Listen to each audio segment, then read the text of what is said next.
It's like I can't walk on the ceiling.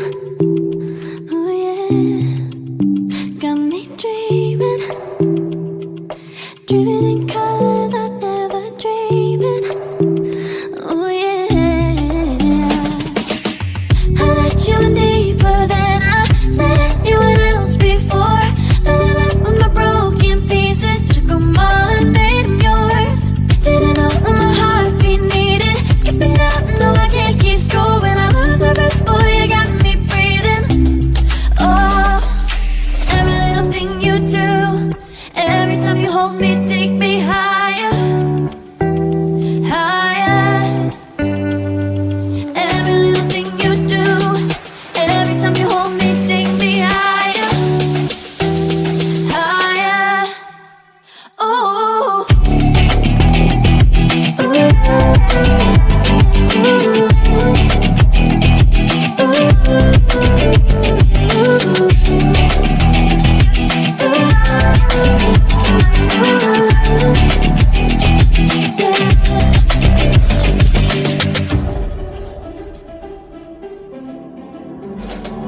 magic. No, I'm never letting go. Now that I have it with you. When you kiss me, it's like the stars fall out the sky onto my heart to cover up what I don't wanna show. I let you in deeper than I let anyone else before. Filling up with my broken pieces, took them all and made them yours. Didn't know what my heartbeat needed, skipping out, no I can't keep score. When I lose my breath, boy, you got me breathing.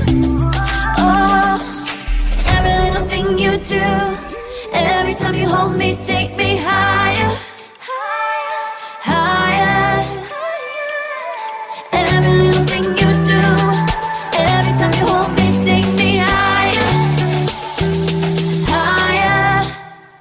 Oh, you take me higher, you take me higher, baby, you take me higher, you take me higher, baby, you take me higher, you take me higher, baby, you take me higher, yeah, you take me higher, baby.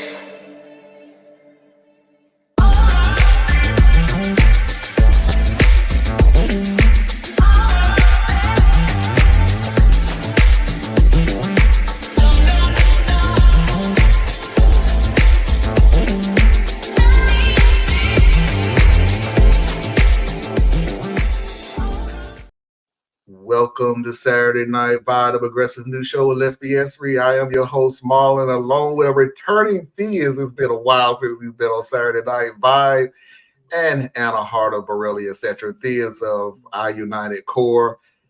We are back together, and it feels so good. We are reunited, and it feels so good. But you know that song. Anyway.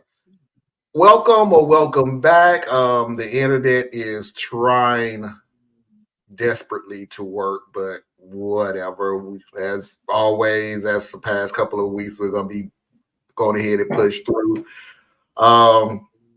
PSAs, church announcements. We are. Anna, you have to be there. There's know what I'm talking about. Church announcements. Give honor to the pastor, his wife, congregation, deacons, mother's board. Radical Truth to Power tomorrow. Again, we will be right back onto current events. A lot of things slide through the hole that we need to get back to. I'm not going to say that we're not going to do a couple of series here and there, but I really feel like we need to start concentrating on what's going on with the here and now, especially what's going on in the Middle East, cause Shebus.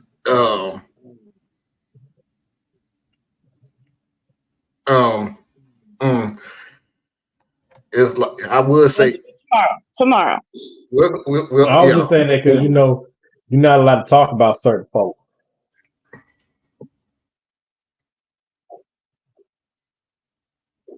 I didn't get that memo. I didn't get that either. That's the quickest way to get targeted for whatever. Even daring to criticize. That's Yes. even though they're trying to drag us into it. Never mind. We'll talk about it tomorrow. We'll get into it tomorrow. Today's show, we have, of course, the main topic, the first hour. The second hour, we have a returning Remember the Past. Oh, I'll give you a hint on that one. It was literally one of me and Thea's biggest fights, We ain't never had no fight. disagreements. are y'all divorced? Right on air. I don't remember that. We reconciled. I A mafia video of the week where I it's mainly gonna be between me and Anna. Like I can feel the argument coming. I know Must be it's that going. grandma. No, that would be me and you. You still doing the grandma thing. But I know me and Anna are gonna get into it because I'm gonna start the whole thing off with the small hint. Anna, enough is enough.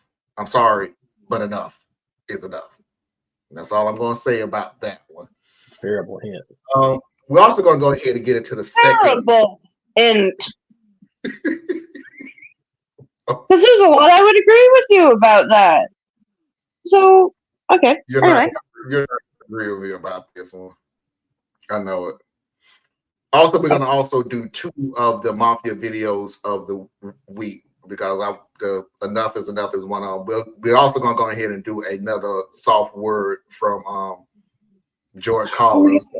A lot of those, and I want to get those out of the way, and of course, Foxy's videos of the week. So that's kind of a short show today. Thea's how you doing today? I'm doing really, really good. I'm doing real good. Yeah, had a great day with the family, and so really good. Good, Anna. Day is looking better now. I had a nap and life is a lot better than it was this morning. That's what I'll say. Glad it's. I did put up a new video. Thank you, folks. I put up a new video. It's a bit long, so some folks might want to like 1.75 speed it. But it took me a while. There was a lot of editing in that one. Yeah, but you got it done. Like to record. We don't either. She got it It'll done. take a president or something like that. It was very hard to do with my brain still recovering, as it were, all these weeks later. And yes, I'm still feeling the after effects of that appointment. Yeah, but that's okay. It feels great to be with you both. It does. Also, I forgot to mention that this will be the last show for this month. So we're taking next weekend off. I got a huge honey-do list, and so yeah, it won't be nothing but work. But without further ado, let's get this party started.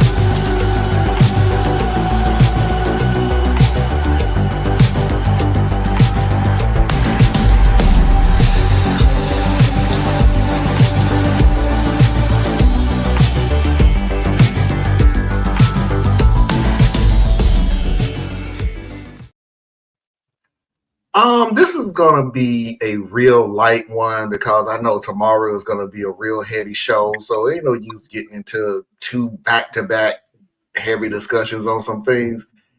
It's kind of like compared to what we normally deal with. So, there's gonna be some people that's gonna look at it and go, "That's a real heavy conversation."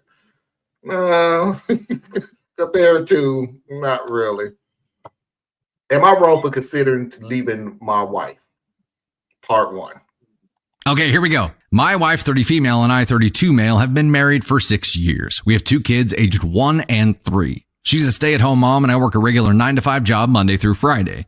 We take turns looking after the kids when I get home on the weekends. She does most of the household chores, but we do split the cooking. I appreciate all she's done for the kids and for the house. However, over the past year, since we had our second kid, she has become emotionally distant, and I find it hard to strike meaningful conversations with her. Our sex life is great, but apart from that, she seems to not want to put in the mental effort to have conversations. It's all really bland, and our whole life has become really monotonous. I fell in love with her because we used to have such great conversations and joke around and emotionally meshed really well together.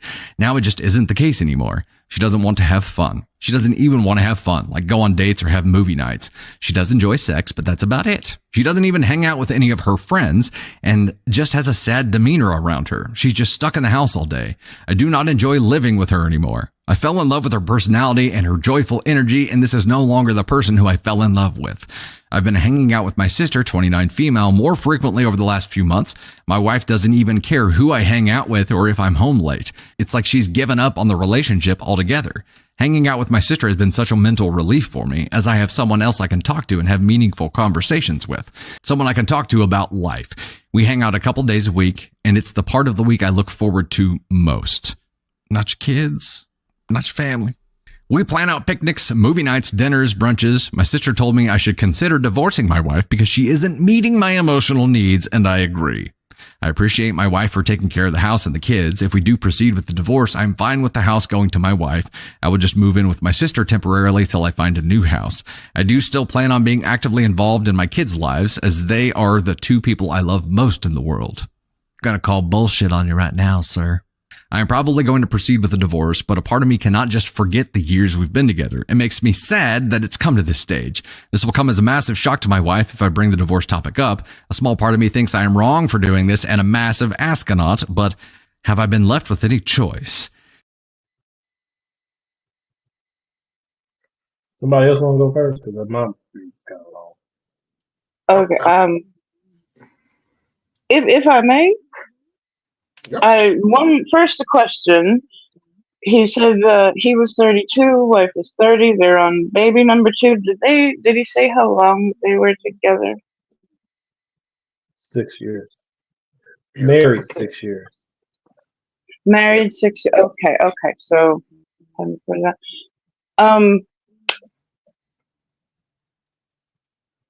Postpartum is an incredible thing, and it happens differently with each baby. And there were certain things that you said, sir, that when you were describing your wife, it's like she has no more intellectual prowess anymore. It's like she doesn't. Why don't you ask her?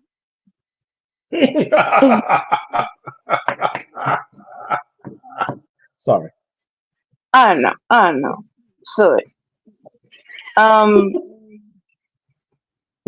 You're assuming a hell of a lot. But yes, having a baby changes your brain. Funny that. And it takes a while for some women to find themselves again. Do you really think that she is happy? Going through the motions, taking care of the kids, taking care of the house. I mean, cool, you're having sex.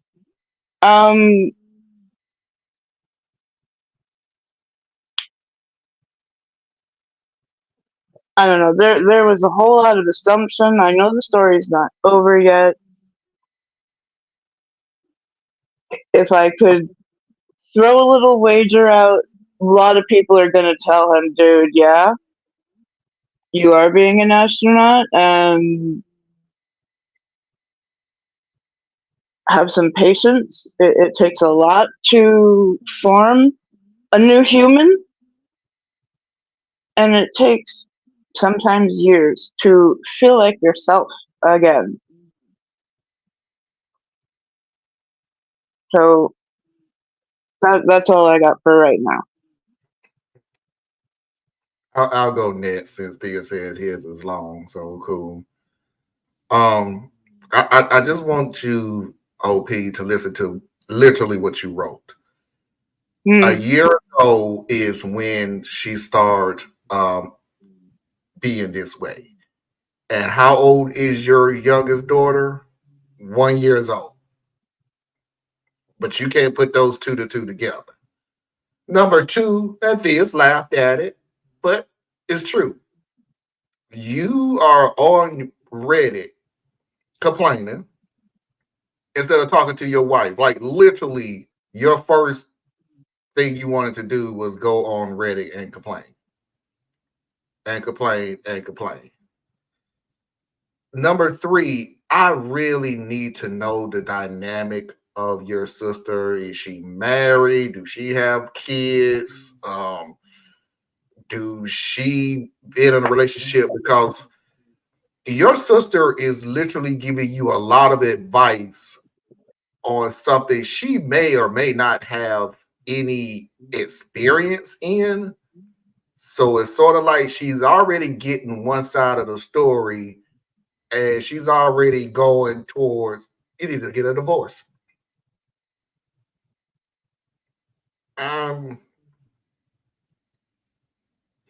I just need to know what I'm sorry, maybe that's why Anna was looking. I need to know the experience of your sister, not the dynamic between you and the sister. I don't mean it like that. I just mean I want to know that. I ain't mean it like that. I mean that I meant to say I need to know what your sister's experience in life is. Is she married? Does she have kids? Has she ever gone through this before? Which it doesn't sound like she has, because that is one of the worst sloganeering thing somebody could tell you. Get a divorce because she's emotionally your emotions are very important. I forgot how she said it, but she's not taking care of your emotional needs. Yeah, she's not taking care of your emotional needs. It's okay, right? 2024. So that's all I need to know is how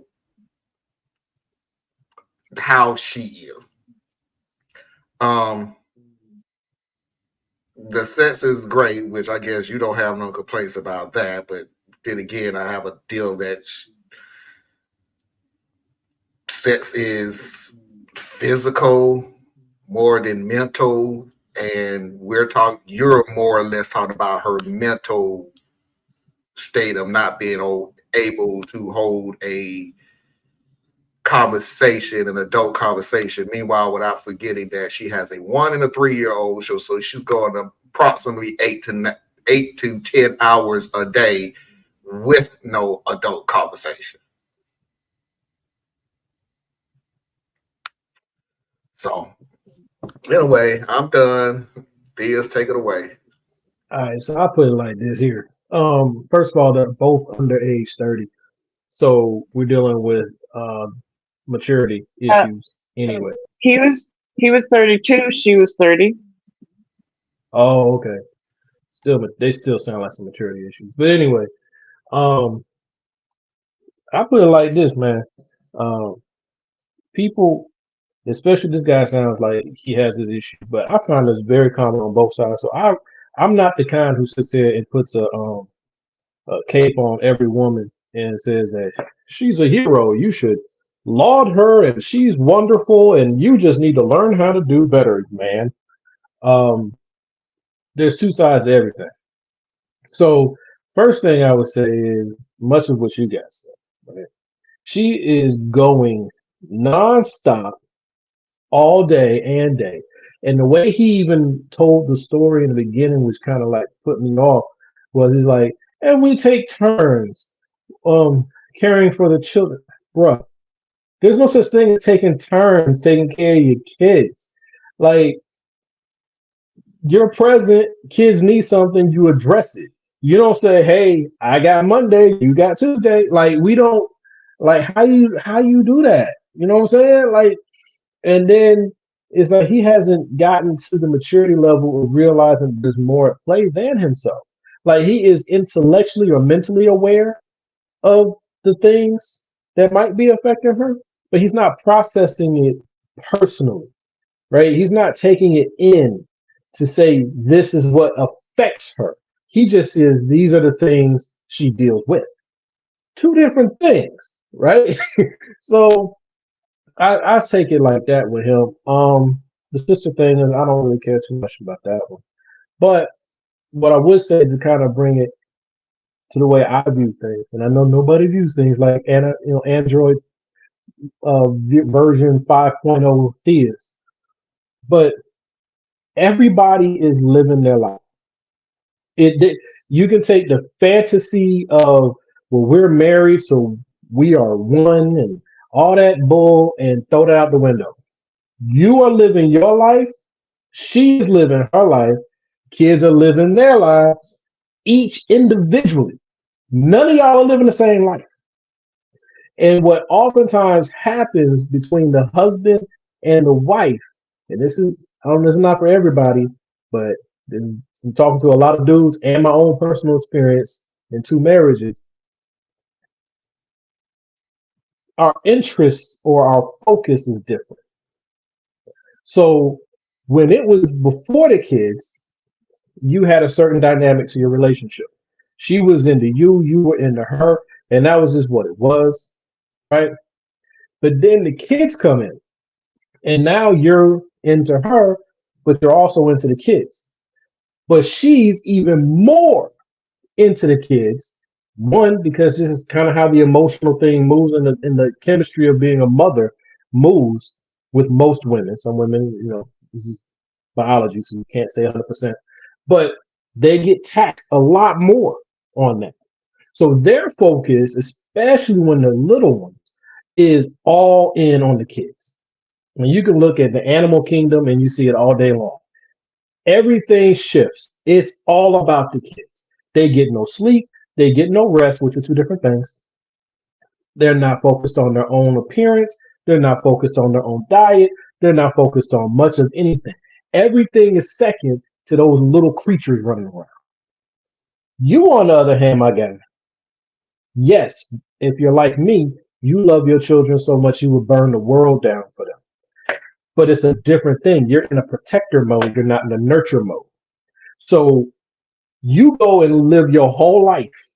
You get up in the morning, you take your shower, you get dressed, you're out the door, you work for 8, 9, 10 hours, you come back home, and you go back into being husband dad mode. You had the experience of a completely outside, unrelated life for an extended period of time. You come back home, she has been living the same 8 to 10 hours, but she's been doing it in full go mode.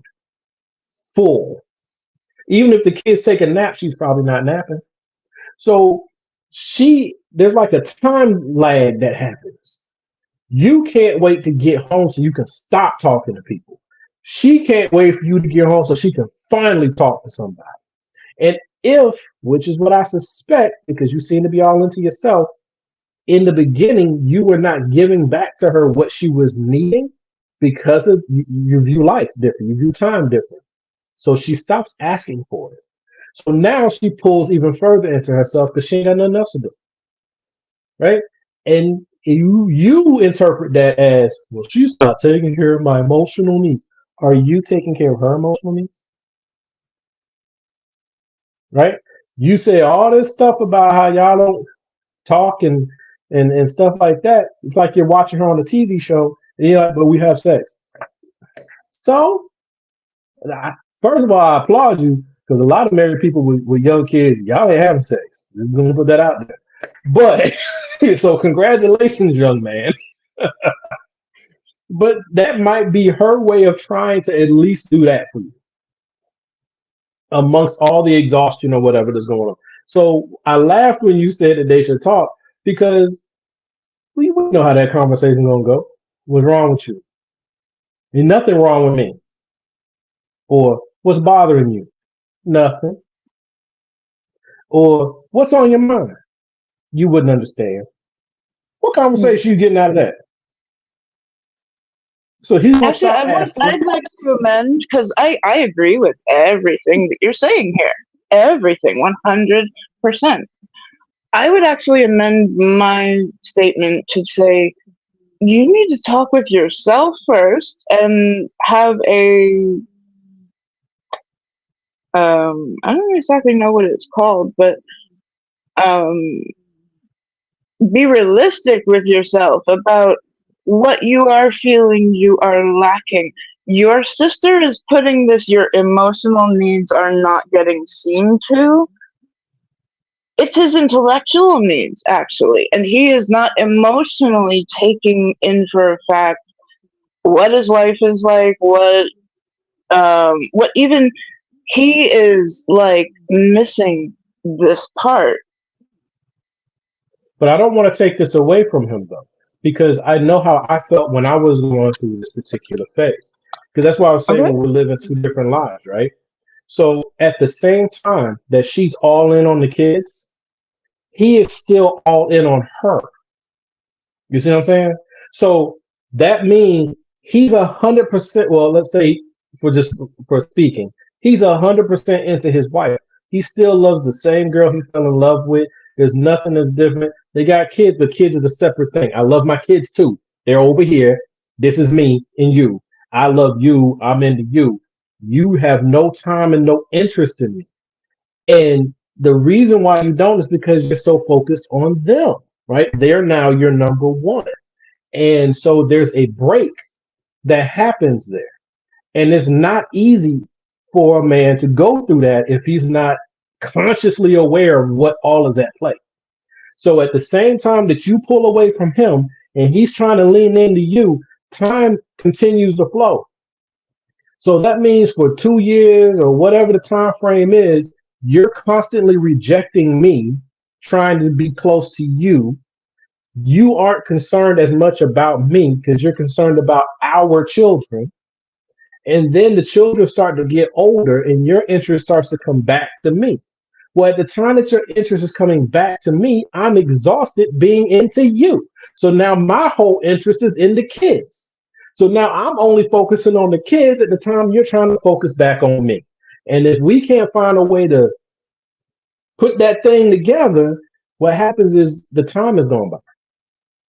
We're two different people now. Right? And that can happen in months. Usually it happens in years. That's my take. So is he being a butthole?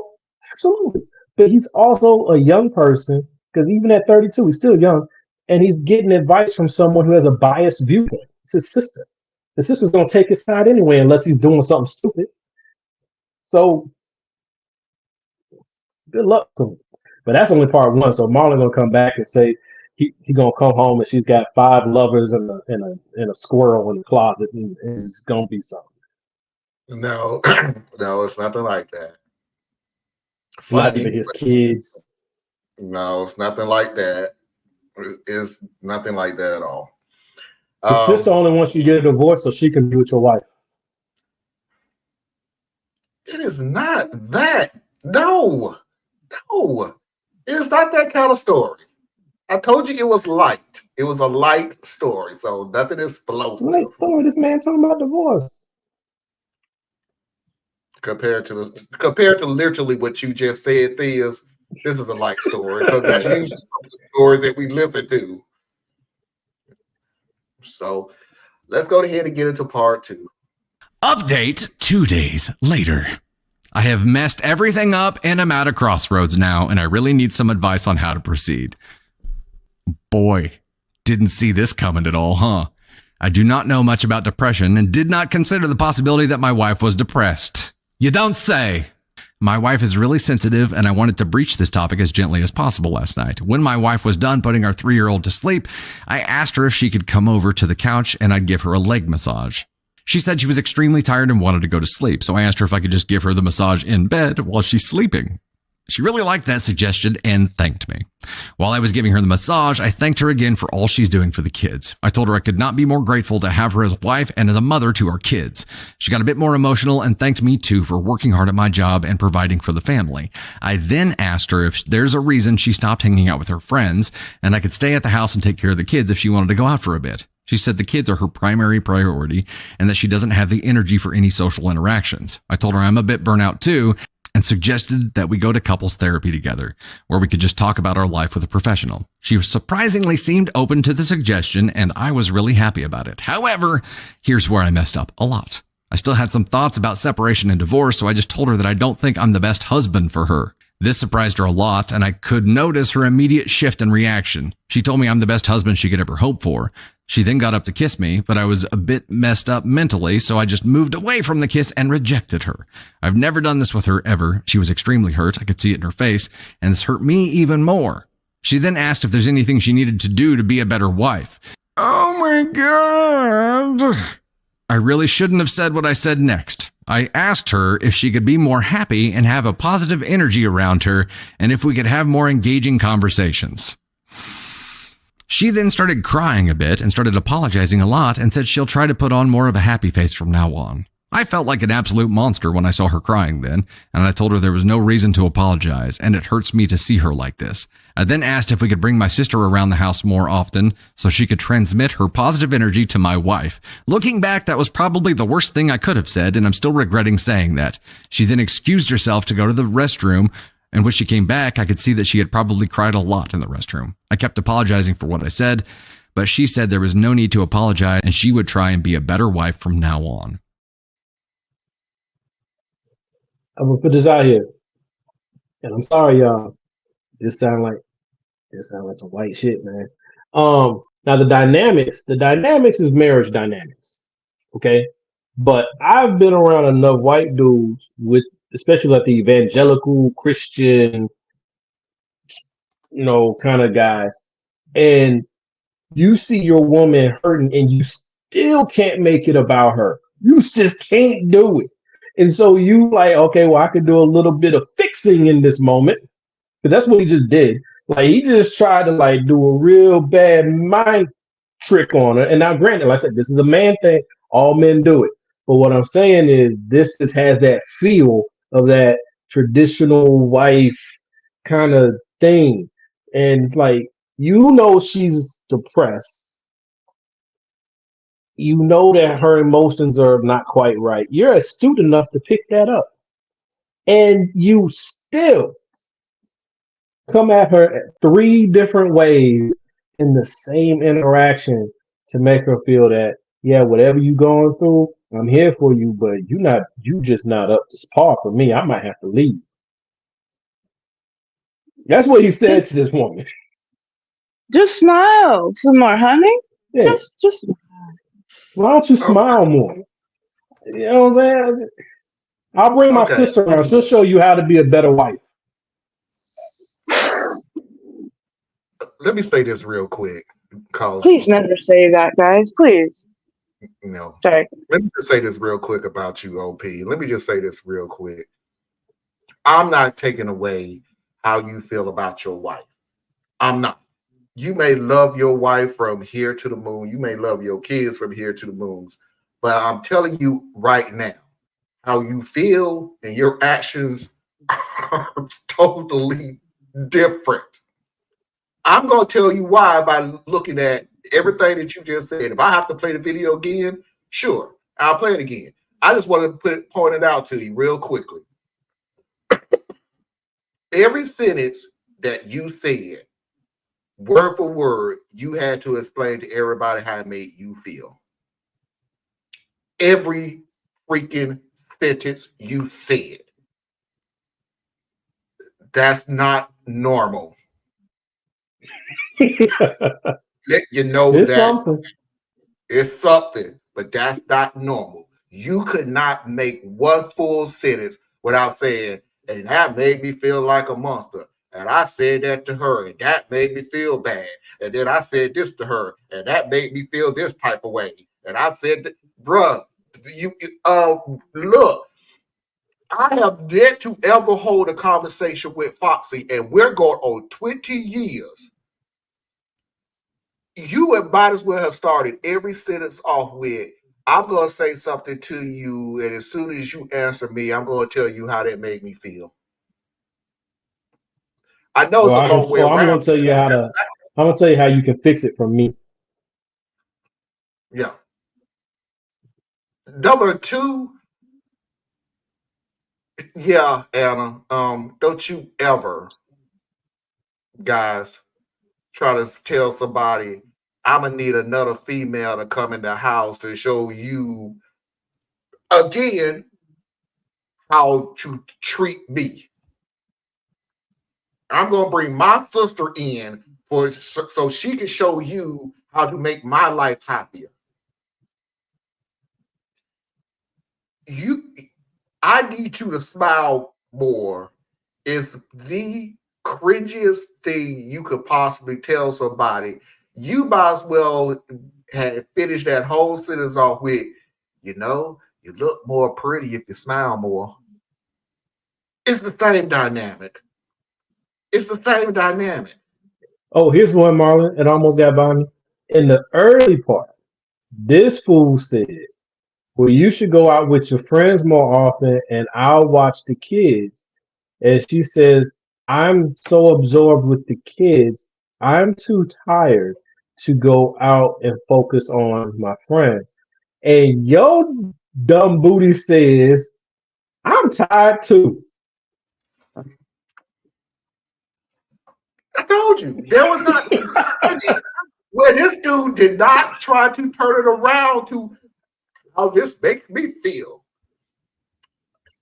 I was done at you when that made me feel like a monster. Do me a favor, dude. I want you to start thinking in your head first. If I say this and she says what I may think that she's gonna say, how is that gonna make me feel?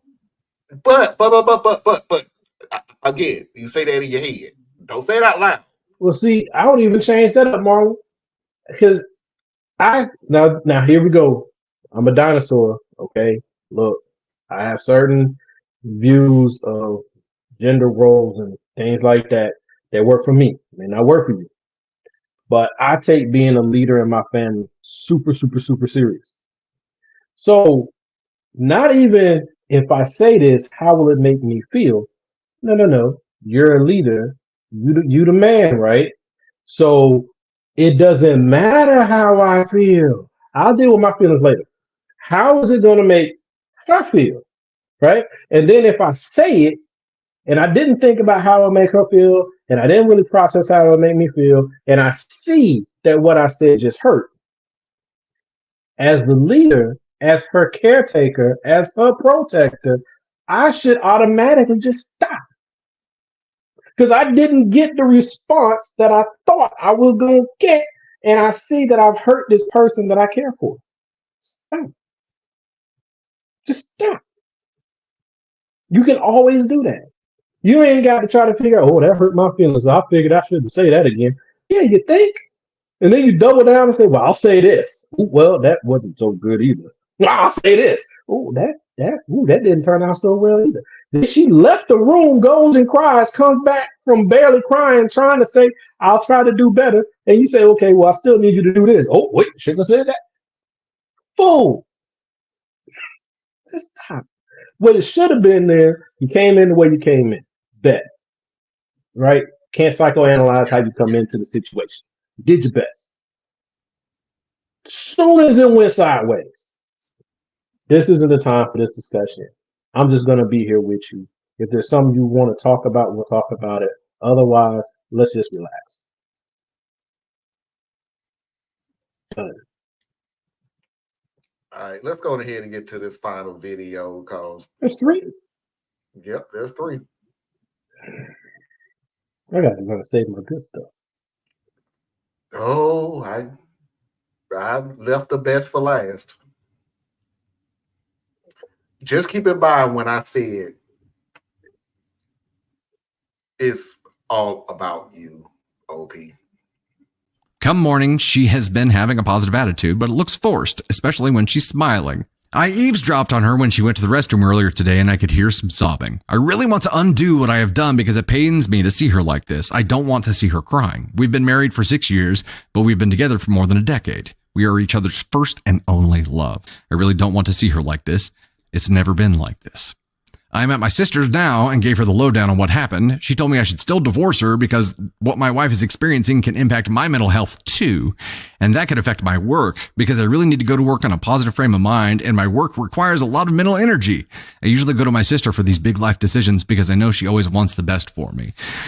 However, I am still conflicted because my wife supported me through my worst phases. When I fractured my leg a few years ago and was in a really bad mood for months, she was the one who stuck by me and was the light of my life when it felt like everything was crashing down. She supported me when I was doing my post-grad and got my master's. I can honestly say I wouldn't have gotten my master's degree without her support. There are numerous other examples where she's always been by my side and supported me. We are husband and wife.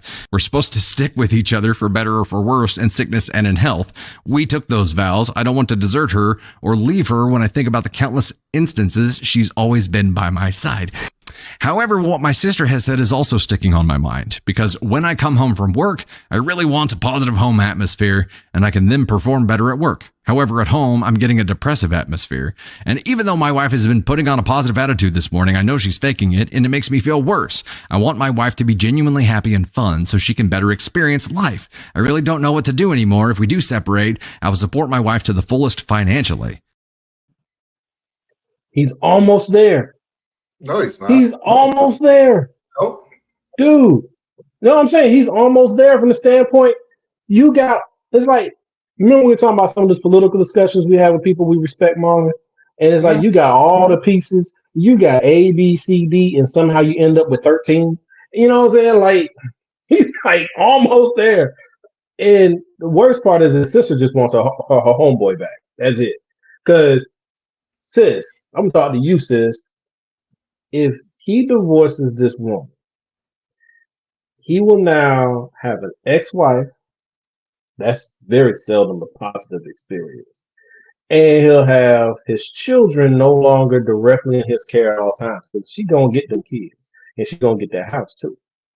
And he's going to pay alimony because she ain't got no job. And he's going to pay child support because she ain't got no job. So what headspace you think he going to be in going to work now? If you really you so concerned about his emotions, Buddy gonna be messed up for like a year at least, just trying to get his feet under him because he's gonna go through depression, and he gonna wish if he can find a way to be emotionally attuned enough, he gonna wish that somebody was there for his depression. And during his depression, he's gonna claim that nobody cares about him and nobody was there for him and all that. I know because I've been there. I was just about this dumb when I was in my first marriage, and I messed that up. Well, she messed it up a little more than me, but we messed that up. We ain't do what we need to do to stay together. So I can see where the stuff is coming from. And he's a smart cat because he done laid all the stuff out. He laid it all out. He just spoiled and selfish. And he's about to have a really bad time coming out of this. He's going to mess up his wife's life. He's going to mess up his life. The kids, they'll be fine because they're real young. They ain't going to remember none of this. But them two lives, he's going to tear them up. He needs to slow down. They need to go get that counseling they were talking about. And the sister need to go ahead and go chill and be a sister. Stop being a best friend, confidant thing. Stop it. You ain't good at this job.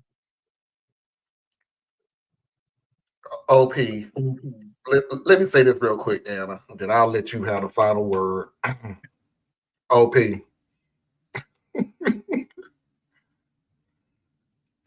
let me two things that I think can fix this. Two things. And believe me, I'm using the word fix this about as loosely as I possibly can because I really don't think you gonna get it. If it's 5% chance that you listen, cool, I'll take it. Because exactly what this is said. I do not want you to mess this up. I really don't. Number one, I really want you to try to fix this marriage But here's the twist. Here's the twist. Here's the challenge to you. I want you to try to talk to your wife, fix this situation with your wife without you thinking how it affects you. I want you to challenge yourself on that. I want you to try. He can't do it. No, I said I'll take the 5%. I said I'll take the 5%. I knew it was a 5%. I'll take the 5%.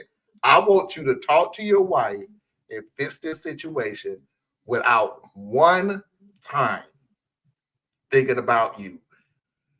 Your final sentence at the end, well, she was there when I broke my leg and I would have never get it in I. You can only remember the good times of your marriage of when she was doing for you. That's why I said he was almost there. But here's the second challenge. Here is the second challenge I want you to do. I know you're not going to do it, though. But here's the second challenge I want you to do. I want you to take a week off work, a full week.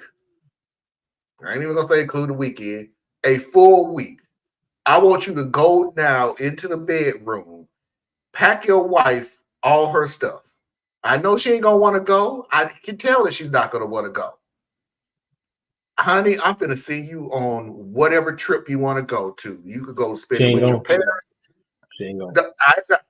Again, give me the 5% here, folks. She ain't I going. want to pack the stuff. I want you to take a vacation. I want you to relax. I want you to get your mental state together and everything else. I will take this whole. Yeah, I didn't mean to say that. OP, don't listen to this man. OP, don't listen to this man. I want you to take care of the kids for a whole week alone. I'll even help you. I'll even throw you a bone. I'll even throw you a bone. Again, here comes my 5%. You can have your sister come in. Oh, hell. OP, don't listen to this man. OP. Don't listen. You can have your sister come in. Since she knows since she knows every doggone thing about mental health and everything else. The reason I say this is because I've heard too many stories of people who look at stay-at-home moms, stay-at-home dads, and everything else, and really think, well, it's a hard job, but it's not that hard. And even when I come in, I help a little bit, after I eat, play video games, talk on the phone, play on my phone and everything. But when it's time to put the kids to bed, you put one kid to bed, I'll put the other kid to bed. So I help out. Not like she's there all day, which is a lie. She is there all day. She's just not there all night alone. But I want you to do it with your sister, with her help, and let's see what happens. Maybe you'll get some perspective out of this. I don't think you will. I don't think you would do it. Because if you can't even hold a conversation with your wife this is holding a conversation with your wife without even thinking about yourself.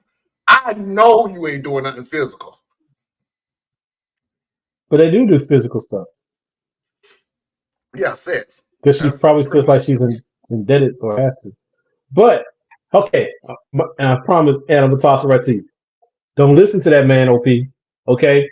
Here's what you do. Part of what Marlon said, take a week off of work. Okay? But before you do that, what I want you to do is, see, you're the one who's introduced the idea of divorce to this woman who's in the midst of depression. So you show up talking about you sending her anywhere. She's going to think you are practicing for your life without her. So you will push her right over the edge. Here's what you do, OP. Take the week off, but before you do that, commit to 90 days. Commit to 90 days. And of those 90 days, the first week is you taking a week off of work. And during that time, you 100% at the house. No matter what has to be done, you taking care of it. You're not getting in her way. So if she's doing something because she has her routine, that's cool. But you're 100% there, and you are focused on how do I help make this family and household run. Because what you need to fix is not your marriage. You need to fix your relationship. So for 90 days, what I want you to do is focus on making your marriage better for her. Period. That's your whole thing. Write it on a piece of paper, put it on a pen of a notepad. So when you wake up, your mission is how do I make this marriage better for her? 90 days. That's your mission. Because at the end of the 90 days, either your relationship's going to be better or it's going to be worse. And if it's worse, then you know it's time to go. But if it's better, you will have learned something. Guarantee you. But if you sit there and tell her, I'm going to keep the kids, go somewhere else, you going to push her right over the edge. And that's all I got. Anna, I'm sorry. Go ahead. No, that is pretty much what I would have said. Amend what Marlon said, but she stays there. You stay there. You fully commit to understanding what it is like to be at home 24/7, no going to friends, no, unless the kids need something from the store. Yes, go out for that. No extra curricular activities. Because you are still in this I want, I feel, I see it. Dude, if the only way that you can actually see what's going on is to think about, back when I hurt myself, my wife was my champion. Why can you not be your wife's champion when she needs you?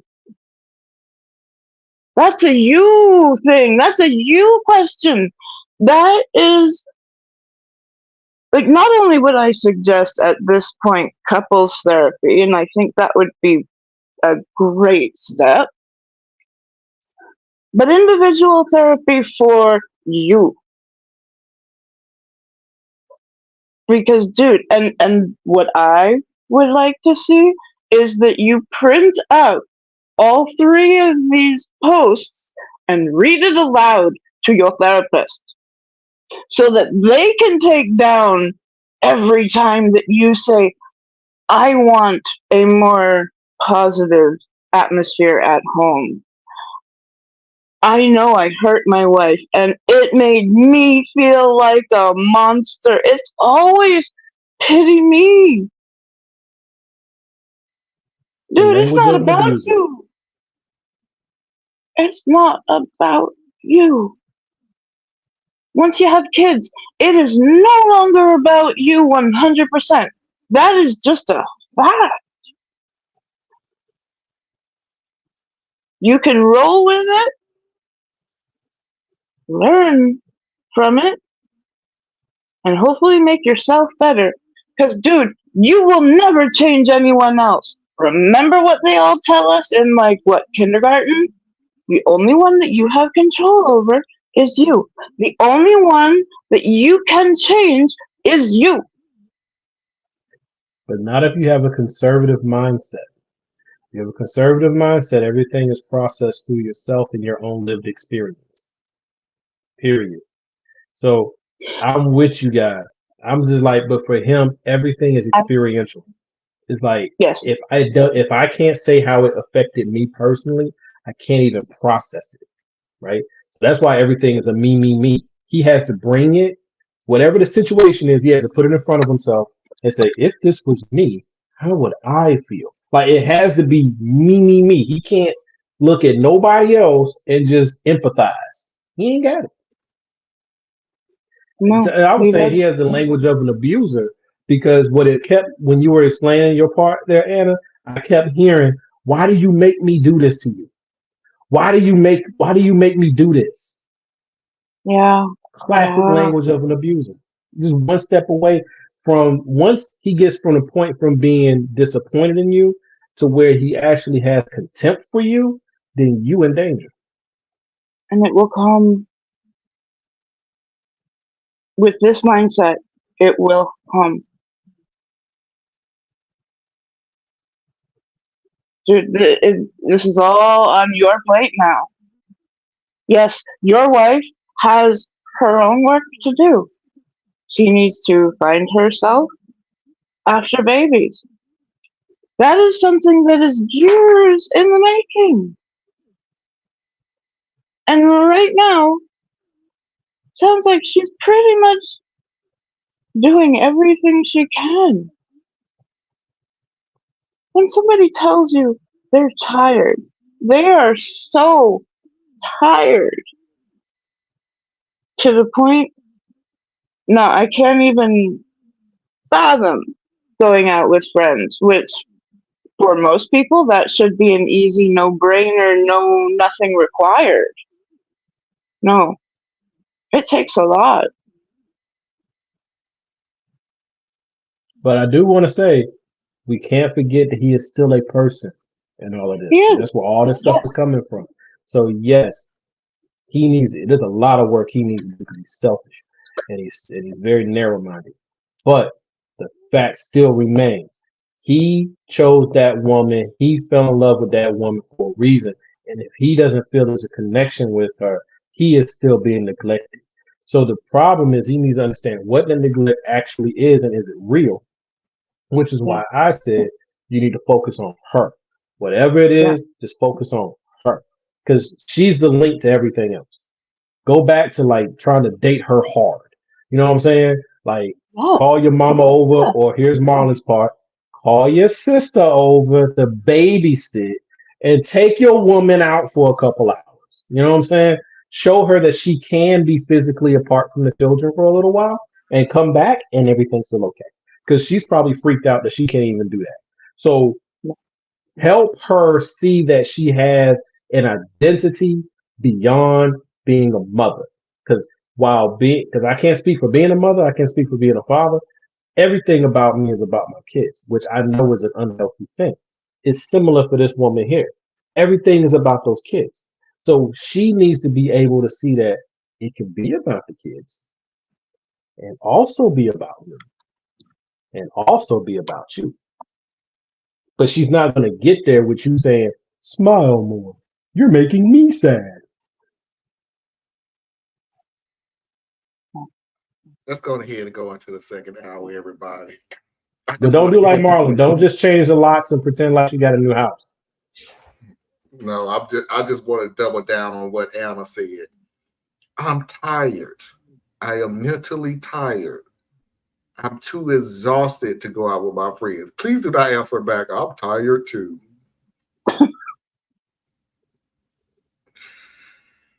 Bruh. Let's go ahead into the second hour. Again, I welcome everybody that's coming through here. Sporadic numbers back and forth. So cool with me.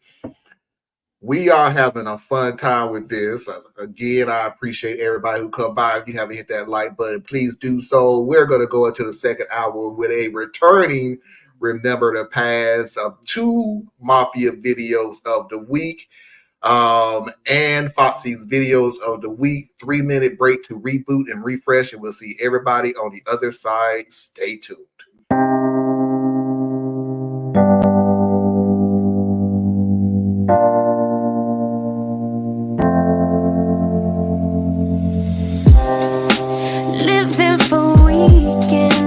Wishing I could take a break from this world.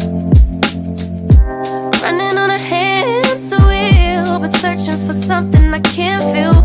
I just wanna be a lost girl and fly. Take a breath, feel my wings spread, levitate above the ground and make eye contact with clouds. Now I'm rising, I'm soaring above it all. I just wanna be free, finally, finally,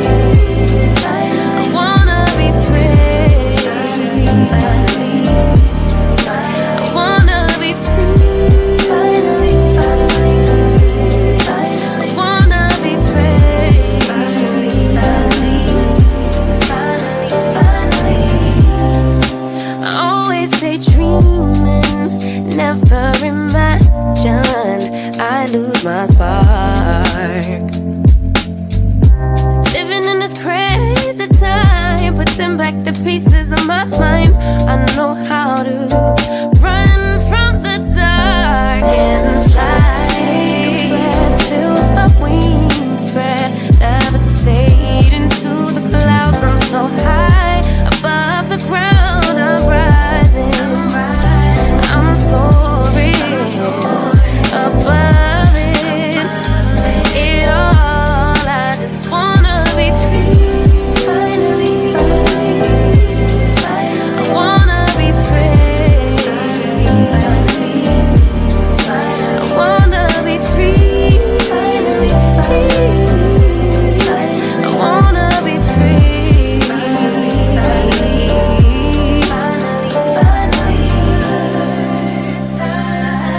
Higher to a bird. You, I'm rising. I'm soaring above it. It all. I just wanna be free. I wanna be free. I wanna be free. I wanna be free.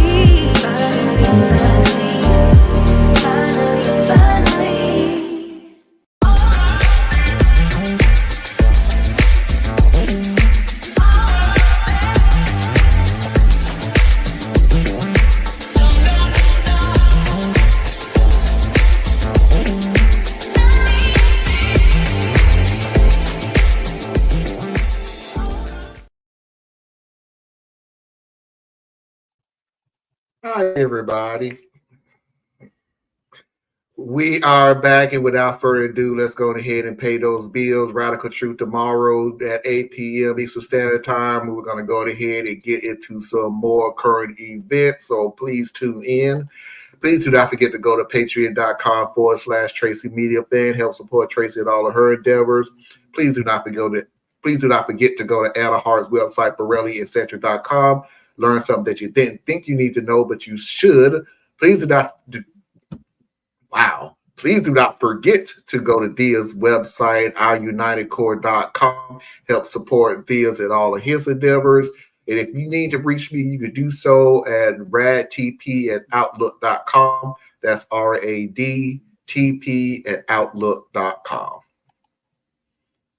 Hey, Marlon, I got a question. Sure. I was thinking in the beginning of the show, because you come out with saying that this is a new show. So for how many years should we be on before it's not a new show anymore? This is our 4th season. So if you look at the title, this is episode 7 of season 4. Mm-hmm. We are chugging along, buddy. And Marlon, what hour is it? That's right. It is the Mama Heart Hour. That's right. It is. Someone told me not to click off that damn button. It's the 2nd hour. We can cuss now. Not damn, but someone told me not to. Remembering the past.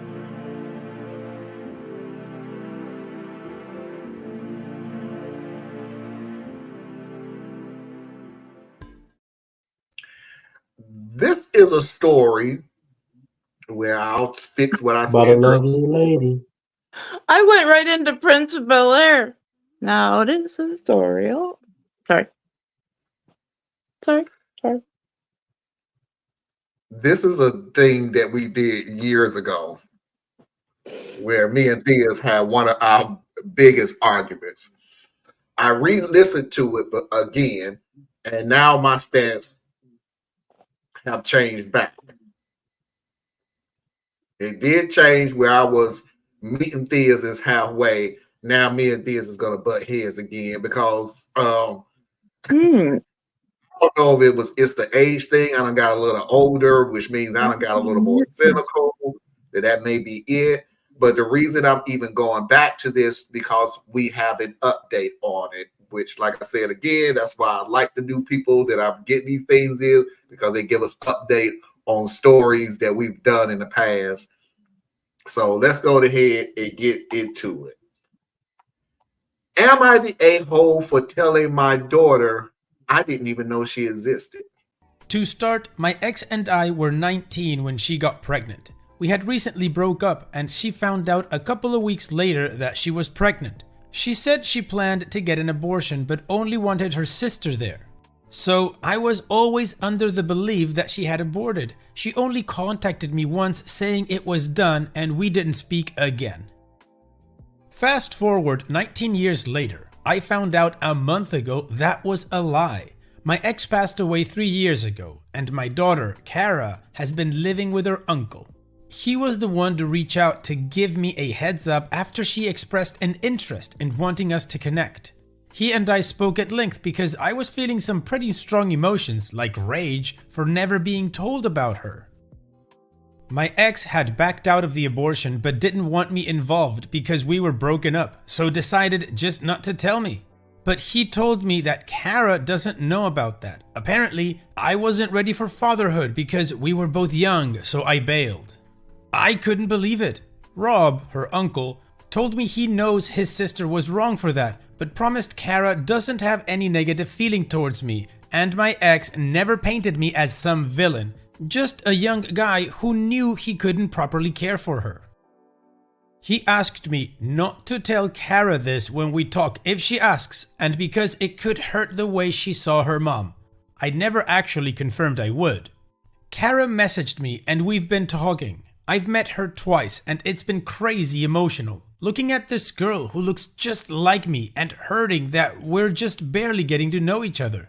So far, our conversations have only been about what her life was like, how my life is, what her wants and future goals are, and getting to know each other.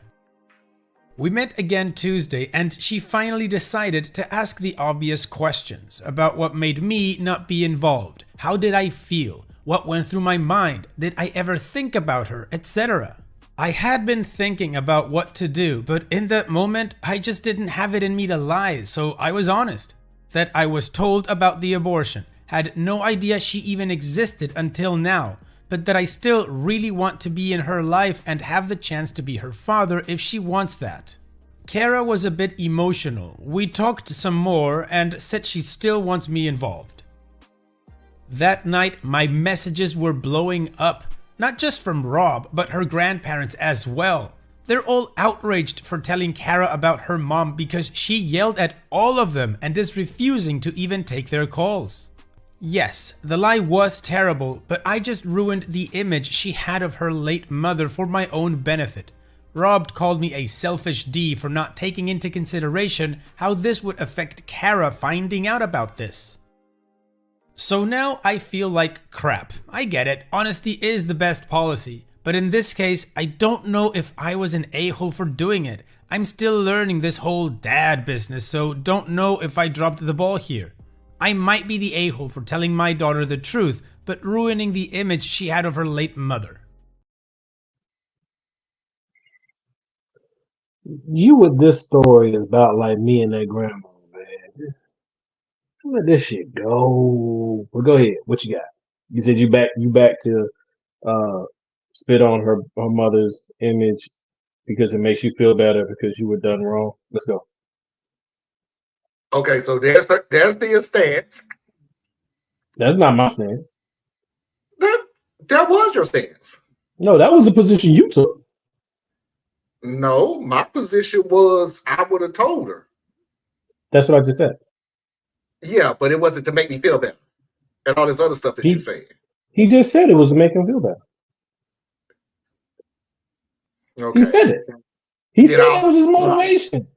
Did I speak for myself then? Oh, I would tell the truth because I'm not gonna lie. Whatever, man. And here's why I said I'm gonna tell the truth because I'm not gonna lie.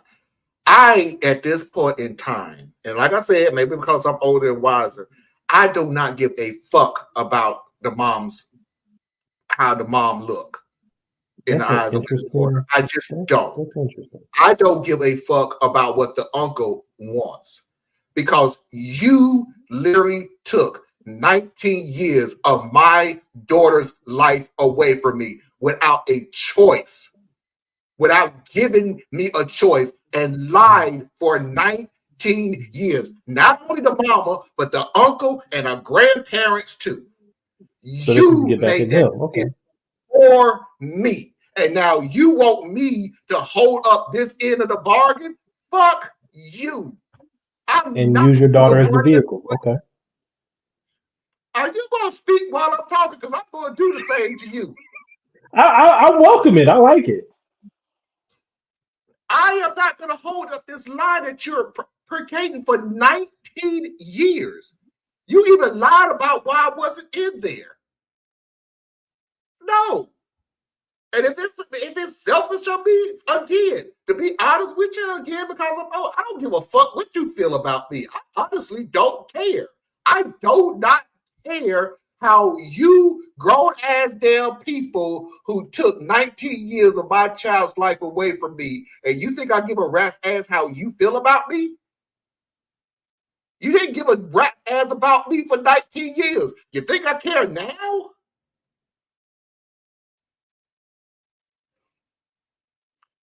However, I have to say this.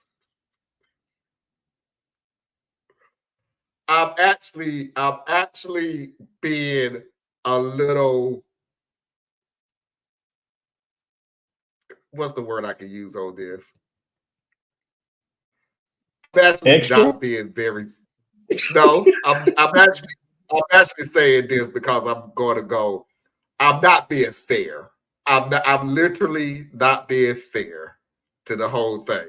The reason that I'm saying I'm not being fair on it is because I know what the second part of the story is. And the lie is worse than what the first story is. So before I even let Thins and Anna get into it, let's go ahead and get into the second part of the story. I made this post a couple months back and I wanted to share what's been going on. This was a really big mess, and thank you for all your reassurance, for telling me that Kara deserved to know the truth. There was still some guilt I carried with me for days until she called me again, now that she had time to process. Kara thanked me for being honest about what happened, and we had a deep conversation about what she's going through. She and her mom always had a very strained relationship, even until she passed away, so there was still a lot of anger and resentment she never got to have closure for. Now learning this new lie her mom told her about me, well, it opened a lot of other mixed feelings. She has been in therapy even before her mother died to deal with their issues, so Kara is working this out with someone, which I am happy to know. Many of you were suggesting therapy for her, so at least she already had that down. My daughter is still mad at her family. She talked to them a couple of times before stopping communication. Kara knows she'll forgive them eventually, but for right now, she says she wants them to live with the consequences, so hasn't had any contact with them. I did express my concern over her shutting them out, but she says it's not forever. She's still trying to process this betrayal and get to a place where she'll accept them back into her life. At the moment, she's still living with her friend and wants to keep it that way. So far, she's declined any financial help I offer. She just wants to work out her anger and let them sit with this a while. I had to do some blocking still for my own peace of mind. Things are a work in progress, but I'm happy to report that we're getting along fine. Kara's been over so many times and has met my fiance. We're learning so much about each other, even if sometimes it's hard not to get emotional over childhood memories she talks about knowing I couldn't be there for them. Still in the process of finding a therapist myself because this has been pretty heavy on me too and still have no idea what the hell I'm doing as a parent. Thanks for your words of encouragement and all the advice from fellow parents. I kept getting asked for an update on this, so sorry it took me a while to remember to post something. Let me go ahead and read this message out first. So her mother lied to her, and they think the solution is for the dad to lie. That's a no. Also, hey, LL. Now I'm going to mute myself because unlike this, I'm not going to sit there and put in snippets of words between somebody's speech. I'm going to, or talk, not speech, or talk. I'm going to mute myself because I'm a gentleman. I'm not saying Theus is not a gentleman. I'm saying Theus is not a gentleman.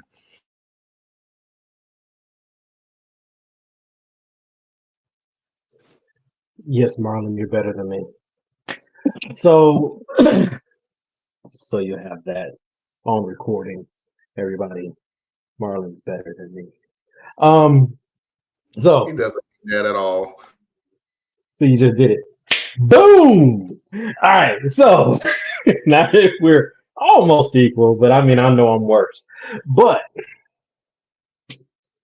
the thing is, and much of what you were sharing, Marlon, this I'm not even going about the lie per se, right? Because I personally feel that a lot of times we use, well, I'm not gonna lie, as kind of a deflection point. We use it at our leisure. We use it based on when it best serves us. Because I have yet to meet a person who doesn't harbor certain lies. I'm very big on personal integrity. I can't stand when people lie, but I can't sit here with a straight face and say that I don't have lies that I have locked away in my closet, right? So we do this situationally. So let's cut the hoo-ha with just gonna tell the truth. We try our best, but we don't always. And often, sometimes we don't tell the truth for the exact purpose of sparing someone's feelings or not making a situation worse with extra detail that may just, it's like kerosene on a fire, right? The fire's already burning. Um, does that make it right? Maybe, maybe not. Personally, I think the whole concept of right and wrong is also a sliding scale as well, because that's very situation. So this for me was like people hurting people, right? The mother, first of all, I'm gonna use these as like timestamps too. The mother in the beginning, y'all had a discussion and agreed on an abortion, and you also broke up. In that time frame, she changed her mind, decided she wanted to keep the baby. She's wrong for not reaching back out to him and letting him know, I've changed my mind and I'm keeping the baby. And then he can come up with whatever argument or discussion they have would have been had. But she chose a coward's way out there and deprived him of the opportunity to speak up. Seriously, I get that. But her deciding not to have the abortion, she's not obligated to have the abortion just because she said that's what she wanted. She changed her mind. She could have changed her mind 3, 4, 5 times. It still would have been on her. Now, it would have positive or negative impacts on the father, which is a different thing to debate. But the fact is, yeah, when y'all broke company, she said they were going to have an abortion. She changed her mind and she had the baby. Because she didn't go to you, she just created a story to X all that out so it wouldn't splash back on you. You wouldn't end up with child support. You wouldn't end up with all this other stuff. She's just going to raise a baby on her own. There you go. And she created a story. She, from what I've heard from like stories and things like that, she could have either done what she did or she could have claimed you were dead, right? So whatever, that was wrong. But that's the timestamp. You can't undo that now that it's been done, right?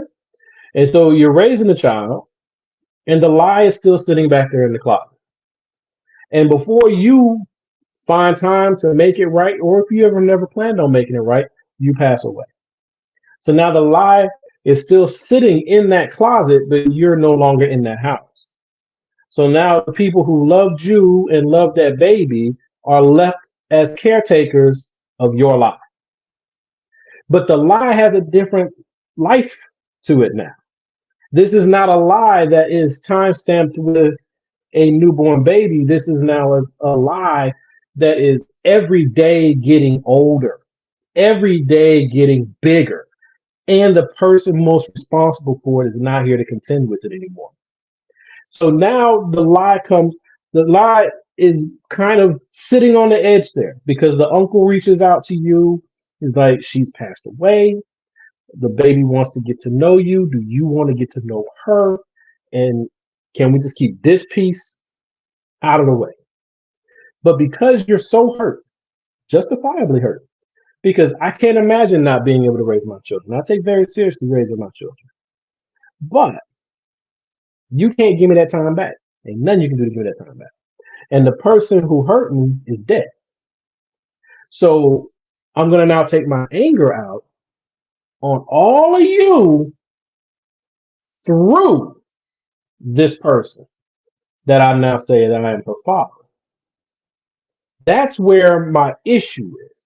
So it's very important because I know some folks out there like to play with my words. I'm very clear on what I'm saying here. There was a lie. The lie is what it was. But when you decide to take that lie, bust it wide open on a 19-year-old who just lost her mother, and you know that the reason why you're doing it is because you're mad at the people who withheld this information from you, how is that serving her? That serves you because now you can go to war with all these people that you feel have wronged you. But this baby didn't wrong you. And that piece of information did not help her at all. It didn't. The abortion thing does not help her at all. I can't see where it does. And then you even know that it doesn't really help her because you added to that, and I'm paraphrasing, oh, you're already in therapy? Great. Take this with you. Right? I'm like, dude, what is that? So, yeah, I hope they're able to build a great relationship and it's going to be on the new terms that they find themselves in. But my issue is just how I personally feel that you protect your child. And I don't think that the route he took, he even admitted the route he took was kind of messed up. So that's my contention. It hasn't changed. All right, Anna, before I get to you, lying to a child you just met is a shit way to start a relationship. Yeah, To so lying continue about Santa Claus. lie makes you a liar. Better she knows someone will tell her the truth. And so when he lies in the future, learn life, when he lies in the future because he's human, does that erase everything else that he's done positive for her? No, but what it does say is at least you will have somebody in your life who just will not lie. I can't tell you So you what say he can never lie to her? Hold on, let me finish. I'm telling you, I can't tell you what I'm doing right now. I can't tell you the truth now because I don't know if I'm going to be able to tell you the truth in the future. What you asked me is why was it in your life? And I have to come up with a lie, and then you find out some other way that I just lied to you. So now your uncle, your mom, the grandparents have lied to you. Now your dad that you just discovered has lied to you. So now you have a whole family full of lies. So at the very least, you got that one person that's in your life that did tell you the truth about one event that did happen. I'm sorry, That's situational circular logic. That's not circular logic at all. You asked me a question about why I wasn't in your life. I'll meet you halfway, Theus. What would your answer be? I didn't know. I didn't know. I have a question for you, Marlon. Why is it so important for you to impart the knowledge that she was almost aborted on the very first meeting? The way I see it, for him to simply say, I never knew you existed. Okay, we are on two different paths. We are literally on two different paths. I will tell you that part is true. Maybe I did. Maybe that was my. That's what I was saying. That's what I'm like. Okay, maybe there's that was something my lost here. argument. Okay, so LL, that is my argument, and maybe your argument is the same thing. I'm not putting And words in your mouth, and yes, you're please, up here. LL, do answer that as well. Is it I do not think important? it was right for you to say, "Hey, your mom was going to abort you, so I didn't know." That's my issue. Yeah, I agree with that. That should have been left out of the discussion completely. It can always come The up later statement if should that's what y'all do. But now, the statement should have been, That's I all didn't you Theus didn't was know you existed. ever saying. Okay. Because I was thinking to myself, I'm looking at Thea's and Anna a different way. Why the hell are we gonna keep lying to this baby? Like, what? Why do we say? because you Because see, I just wasn't a man enough to take care of you now. I'm man enough to take. I wasn't man enough to take care of you then. I'm man enough to take. I'm like, why would I keep yeah, because lying? it was sounding for real. Because I was straight up confused. Because I think I'm explaining myself pretty well, but it's kept getting missed. So I'm Yeah. just like, it's like y'all were thinking I'm saying when she asked why weren't you there, you were like, because your mama's a filthy, dirty liar. And no, I'm just saying, right now, all you got to say is I don't know. I didn't know because it's the truth. It's the truth. I Right. didn't know. I never knew Okay. you existed. I never knew you existed. Would have been That is the truth. enough of the truth to get your point across. You should have never sat there and said, your mom lied about killing you. So I'm sorry. I apologize. I'll take that back. Oh, you're my father? Yes, I'm your father. Did you know your mom tried to kill you? But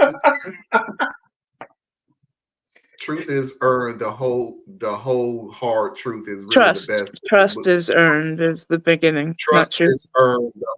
Yeah, I'm tired. And if you can show me somebody And who agreed. never lies to I anyone don't they even care think so, about.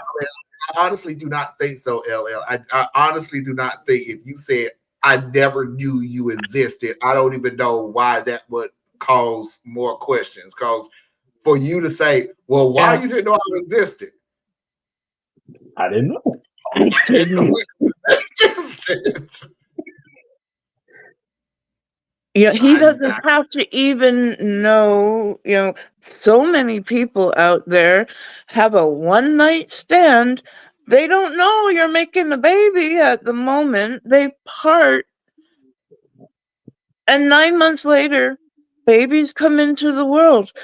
That is such a common occurrence. I'm saying, like, check this out.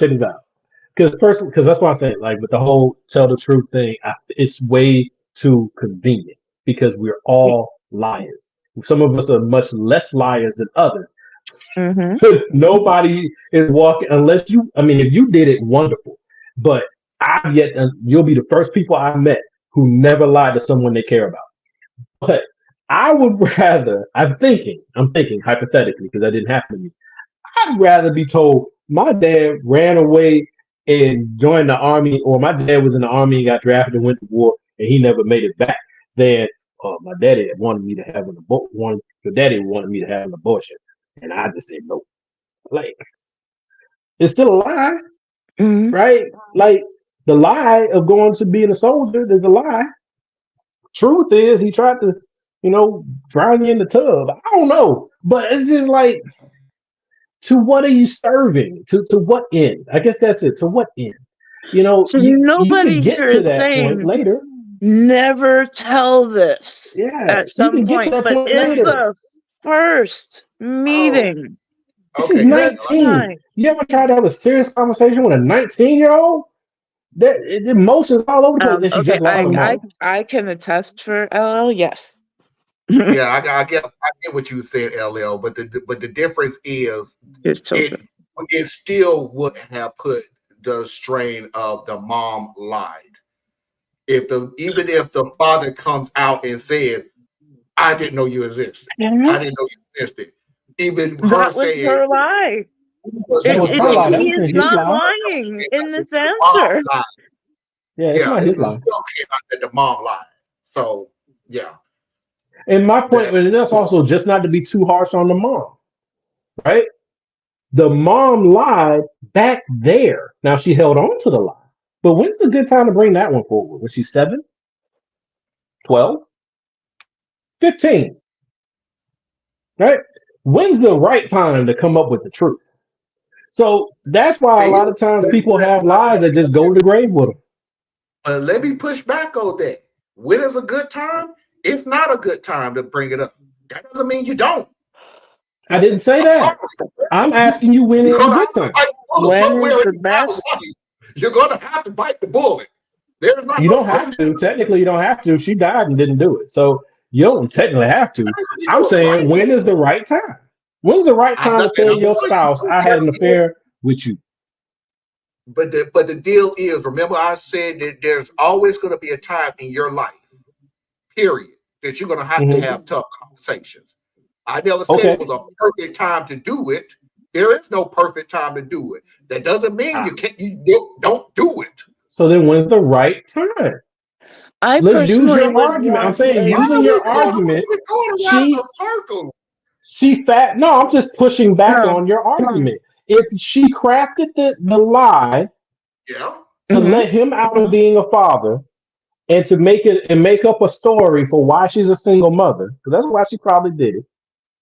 And then that lie is there. At that time, that baby is not even born yet. But because part of the story is that the family's lied to this young lady her whole life. And then he comes along, and because he's hurt, he's the first one to tell her the truth. And we treat it like he isn't really the one that's the bad guy here. And maybe he's not. It's a complicated situation, a family dynamic. But still, we're treating like he's not the bad guy here, and all these other people are bad. When were they supposed to tell her? On a Wednesday night at 9:00, right after Fresh Prince of Exactly. Bel-Air. Your argument is garbage. There is no perfect time to tell the truth. So then it's a non-issue. So you can't even tell them when you're supposed to tell. Tell her when she's 12. Tell her when she's 15. Tell her when she's 18. Your point is somebody should have told her. That's your point. Somebody should have told her. Who and when? They didn't know. The others did not know. And look, I personally would want to have a better connection with my child, this person that I now have found out I helped create.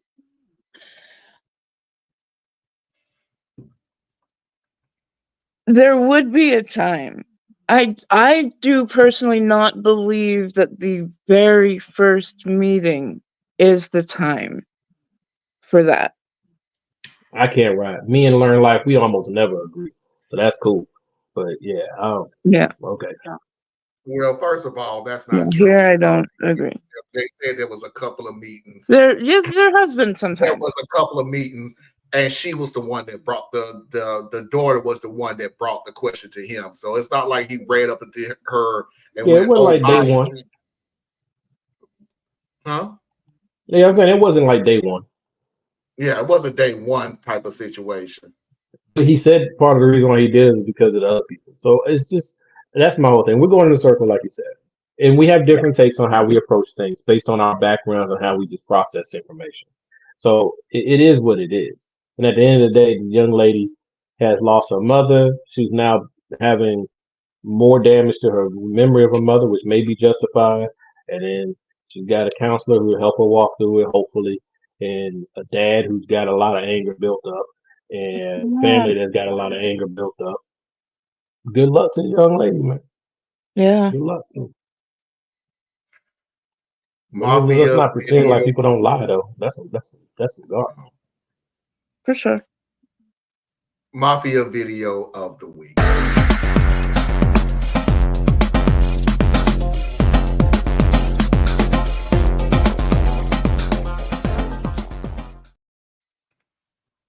I went on and cut Thea's short because I knew me and Thea was going to get into an argument. I also said at the beginning of the show that me and Anna are going to have it out. I know me and Anna are going to have it out because I know Anna's stance on it. And I know that I try to be so open-minded about people and their likes and their dislikes and things like that. I have seen you become, and Theus as well, more and more open-minded the longer we talk, the longer.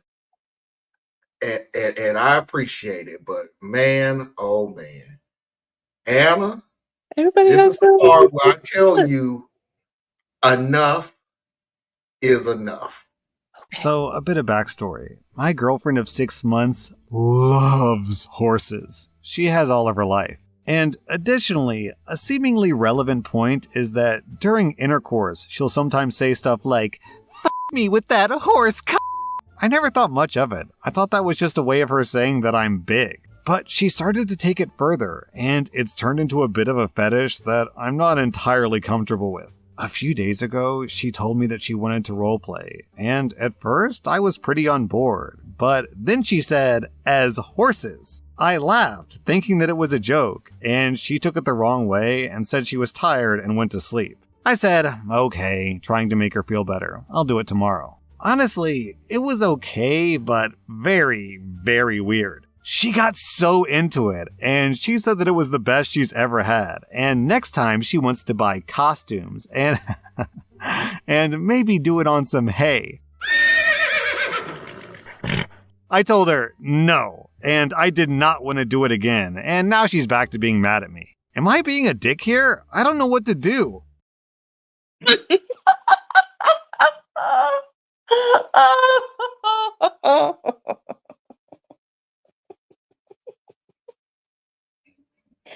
Oh, you're so funny, Marlon. Okay, look, I've learned so much from Anna, and I appreciate it all. I really, really do. I have learned so much, and every time I think there is no such thing as this group, finds out there's a group. Okay. Look, lady, you just gonna be pissed off at me. I'm sorry. You're just gonna be mad at me. I got 2 feet and no tail. We're not gonna do this. We're not. I don't eat grass. I don't gallop all day. I go to a 9 to 5. We're not doing this. And if that's gonna make you mad and you're gonna break up with me, it was nice, appreciate it, but I got to go our separate ways because I'm just not gonna sit here and pretend like I'm Mr. Ed. I'm just not into this crap right here. Now, we did it one time and I found it interesting at best, but your ass going to some damn barn in a haystack and everything. Where the hell is the end point of this? Where is the end? If we get married and you decide that you want to have a baby, what the hell we doing? Going out in the middle of a damn field somewhere? You just squat somewhere? We ain't going this. How far are we taking this fetish? No. Nay, I say. We're not doing this. Oh my god. Even go as far as to tell you with a straight face, you need to hold your horses. We're not doing this. It's kind of, hold your heart. Don't. Oh gosh. Dude, the husband, not husband, boyfriend? Boyfriend. Boyfriend. You're not into it. Go find somebody that is. End of story. Dude, go be happy. Go find somebody. Cool. You found out you don't have a kink. You can cross that one off.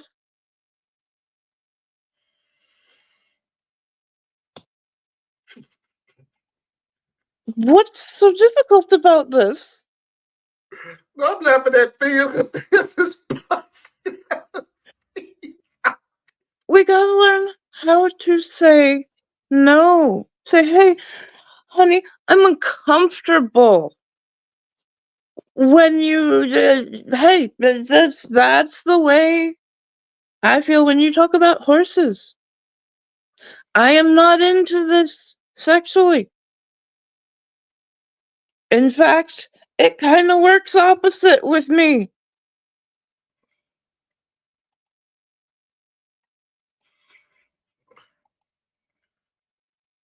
LL, take my word for it. This is not uncomfortable at all. This is in his damn element right now. Trust me when I tell you, he's not uncomfortable. Far from it. So go ahead, Anna. Oh, shut your mouth. Oh, don't even try it. Yes, please.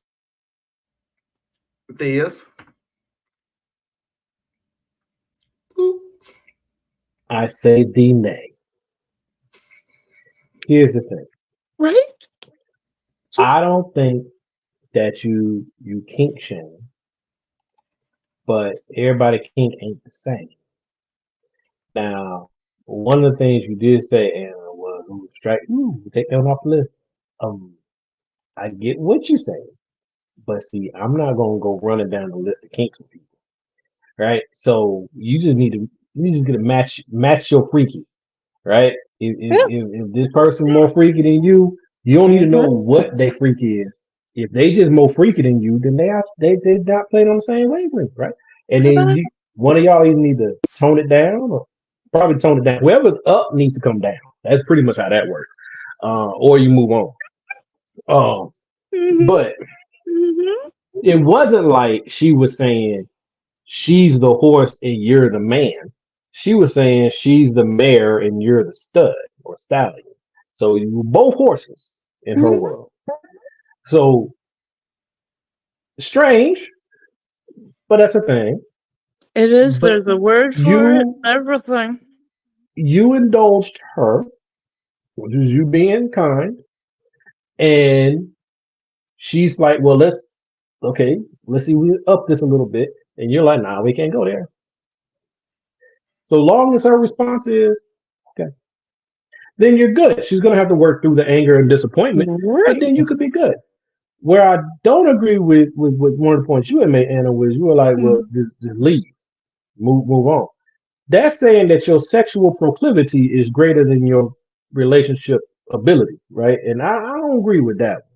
You know, sometimes you got to hold some things back in consideration of the person. You don't get everything you want. You know, you moderate some things. So, you know, You now have to if decide it's a deal breaker for her, she's got how to only have. important it is to you. Yeah. If her whole thing is the only way she can get it on is if she's in an animal form, then yeah, y'all not gonna be able to work that one out, right? But if it was just a fantasy she had, it's still gonna be one of those things she never quite got to as far as she was wanting to go. But you did at least, you know, that's different. Y'all might be able to work that one out. Like college, I was seeing a girl, and she was one of those girls who had like the rape fetish, and I can't go there. I can't play that game with you. So we stopped talking. It was that simple. You go your way, I'm going mine. Right? Yep. So you just find out where your freaky is and you move from there. And then old boy, it might not even just now the horse thing would have thrown me off. I'm gonna be real with y'all. This ain't gonna work. But I'm also saying kind of dude, I'm not really into the whole role play thing. That's just me. Like I'm a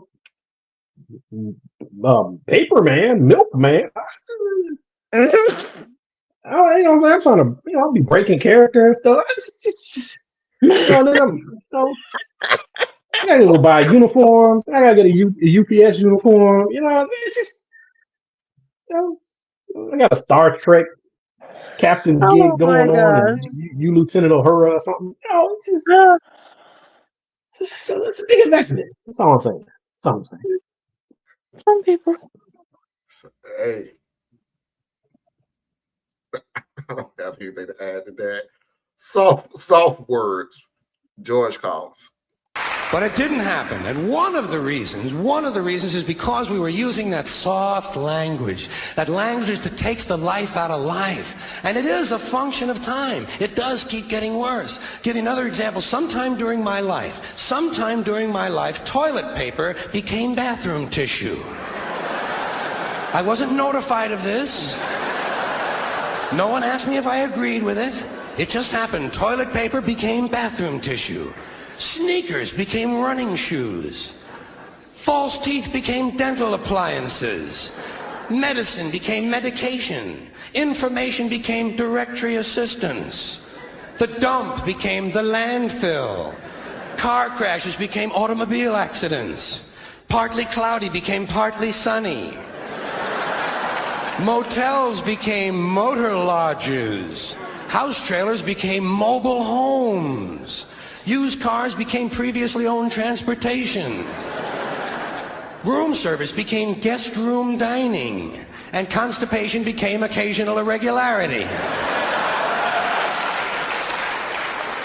When I was a little kid, if I got sick, they wanted me to go to the hospital and see the doctor. Now they want me to go to a health maintenance organization or a wellness center to consult a healthcare delivery professional. Poor people used to live in slums. Now the economically disadvantaged occupy substandard housing in the inner cities. And they're broke. They're broke. They don't have a negative cash flow position. They're fucking broke. Because a lot of them were fired. You know, fired. Management wanted to curtail redundancies in the human resources area. So many people are no longer viable members of the workforce. But then you fast forward, man.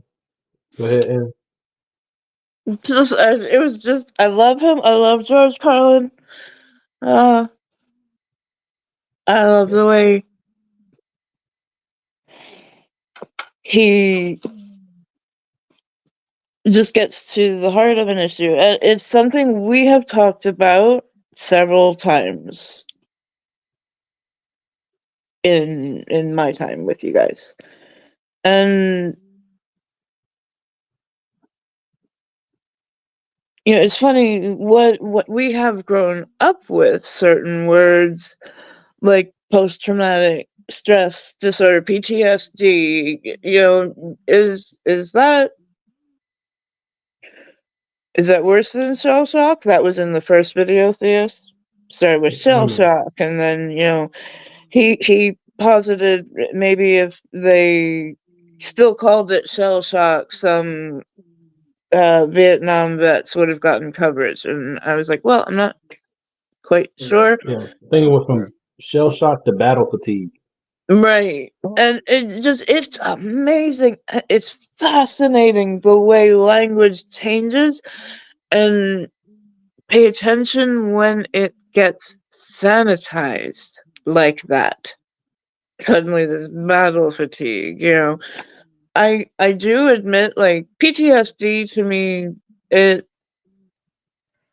explains,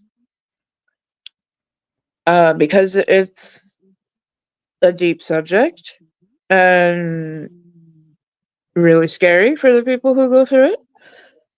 So it's just,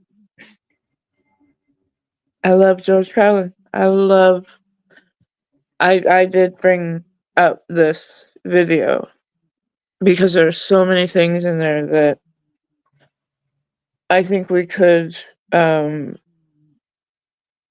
if this is like a first time you're getting it, you learn from, or you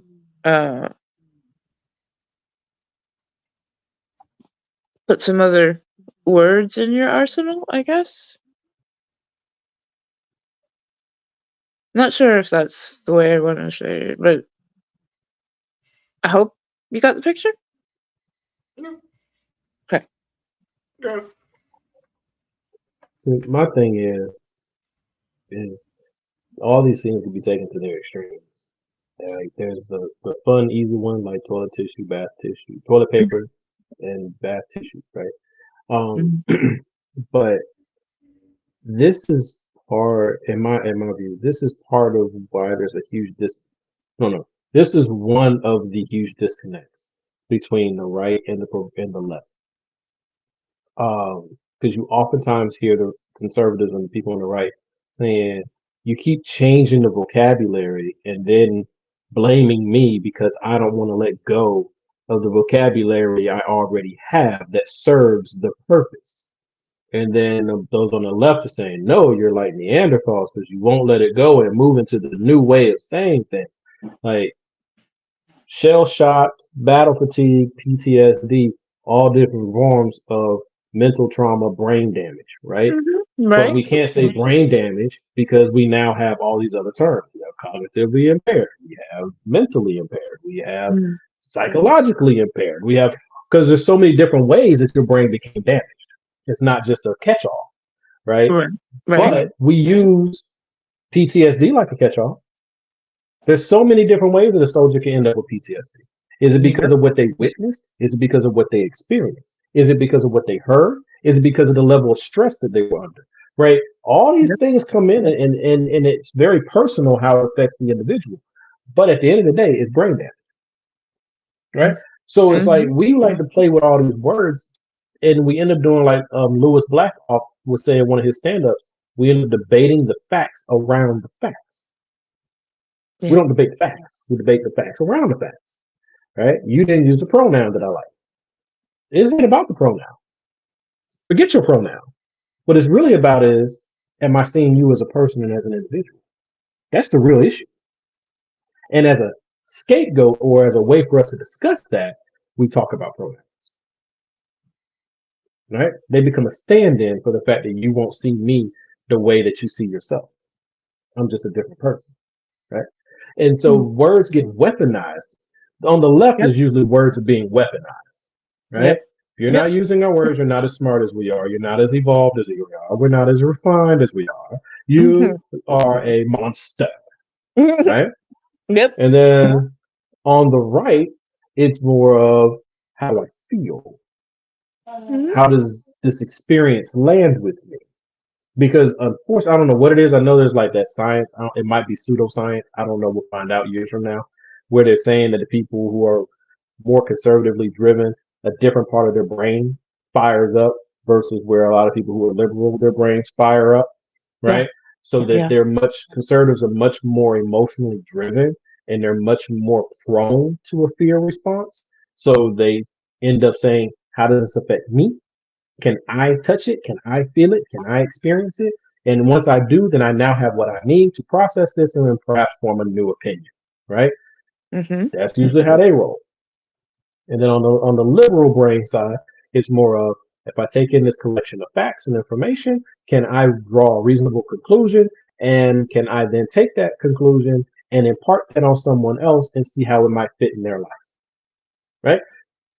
It's just two ways to get at the same thing, but we go to war about it.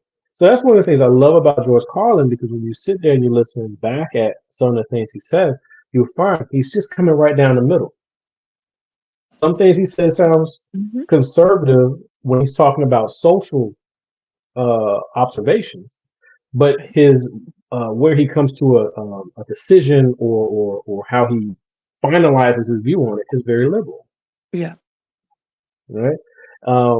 But that's why I say that's why I like him. I don't care who you are, you can get something from him. The problem is, if you are more of a conservative, then you're probably going to be insulted quite a bit from him, because he's basically needling that emotional response piece, because he's basically saying that it doesn't make sense, right? But we can all learn from each other, because this is crazy. Agree. Foxy's videos of the week.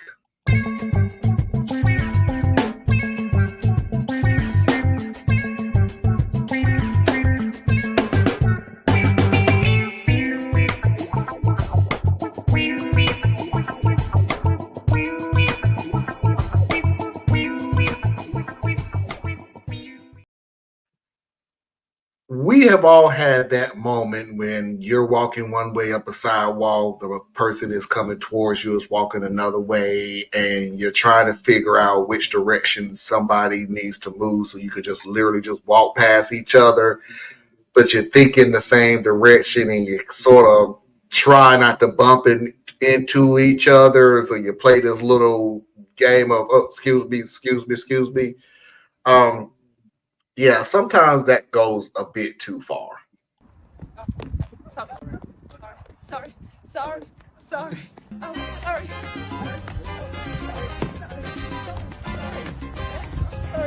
Sorry. Oh.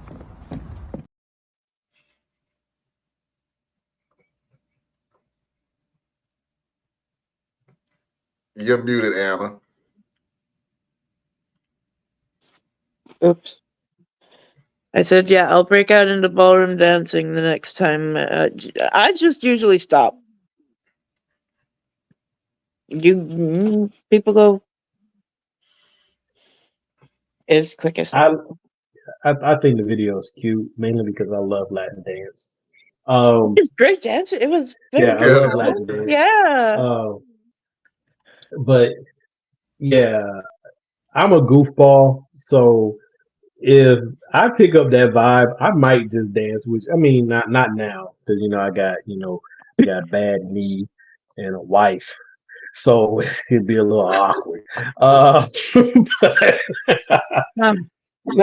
but in my single times, yeah, I'm goofy like that. I'm for real. I'm goofy like that. So we do that, and then because just like a vibe will hit you, you can do something silly with each other.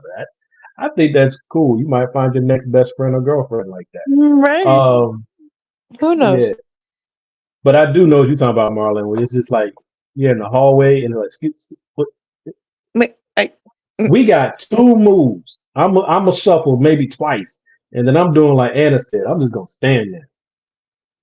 I'm either gonna stand there or I'm gonna turn sideways. One of the two gonna happen. Yep. We not doing all of this. You just go. I'm not doing the thing where I have to assert my dominance and say that I have control of this space. So you move. Nah, I ain't got time for all that. I turn. If you think that gave you a win, then congratulations, you won today. Just go. Because there are people like that, where they feel like they have to own the space. Yeah, congratulations. Bro, you fighting over a hallway? No, you fight over direction. You ain't even got the hallway. You just okay. Or you would get slapped for trying to dance with someone when they was just trying to mind their own business. Well, you gotta have the vibe, Parker. You gotta have the vibe. You just can't do that with just anybody. Baby boy, don't Walk up on some dude and just all of a sudden try to square dance with him. It might not work out well. Don't start until you hear the music, quote unquote. From out of the blue. The music if you quote unquote hear the music, go. You're vibing. All right. I'm gonna play this next video because Anna done got onto this mode now.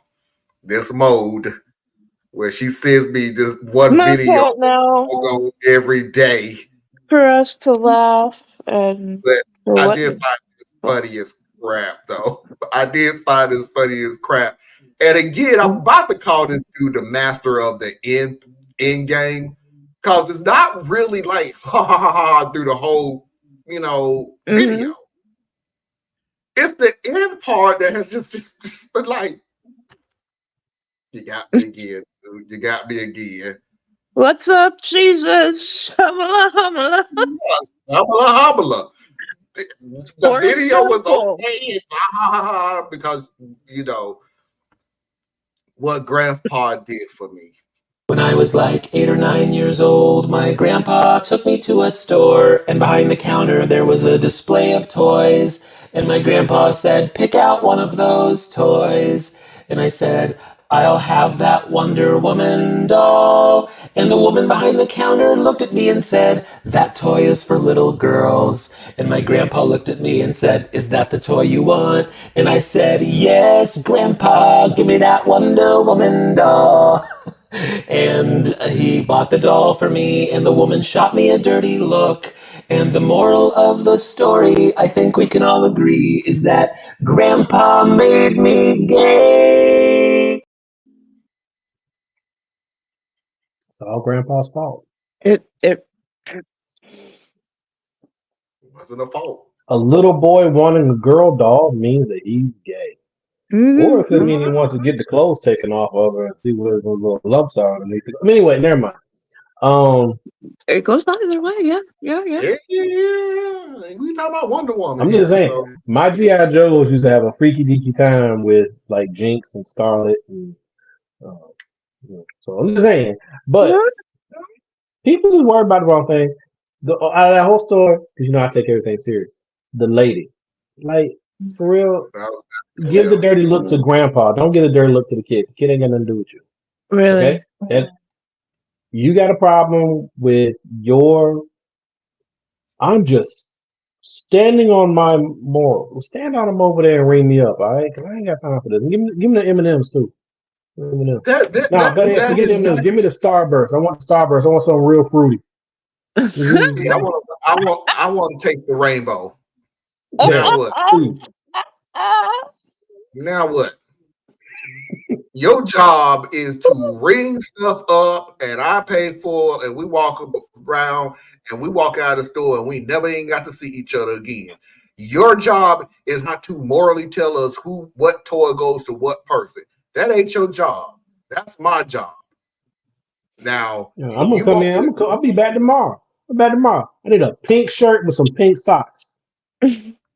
Has anybody, just curiosity, heard there is a viral poem going around that starts off with a father saying, I will not allow my son to play with dolls. Right? Okay. I have to, I'll send that to you, Marlon, because it is an incredible, not what you think at first. His point is basically, I will not teach my son to think of women as dolls. So until they understand that, they won't get a doll from me. That's a little overthinking it, don't you think? It's I don't beautiful want my in the boy poetry. to think of girl. Oh yeah, I see what you're saying. The story. I'm like, I don't want my boy to think of women as playthings. Society gonna do that one for him. Yeah, and look at. I have to see the video, because that's the equivalent of, I won't let him play with G.I. Joe because I don't want him to think that. I'm trying not to say too much because. Okay, I'll wait to the video, but no, yeah, like the story is in the poem. I don't want him to play. Yeah. I don't want. Well, I mean, that was actually, in my opinion, was kind of true. I don't want kids playing with guns, because I don't want them to think guns is funny. Or toys. Toys and everything else, and then they grow up with the hunger for guns. But here's the funny thing. Check this out, Marlon. Gen Xers. We grew up playing guns, right? Yes, we did. We were outside with realistic bright colored guns, too. And we had the ones that looked like the ones straight up off the military show. Yeah, and this is not to excuse it, because let's also be real. The earlier part of Gen X, those were the big teenagers in the late 80s, early 90s, and they did run around shooting and killing each other with the gang situation. But then we overcorrect, and now we're where we are now, where kids can't play with half of anything. We took the gun. I'm fine with you taking the toy guns. I'm fine with that.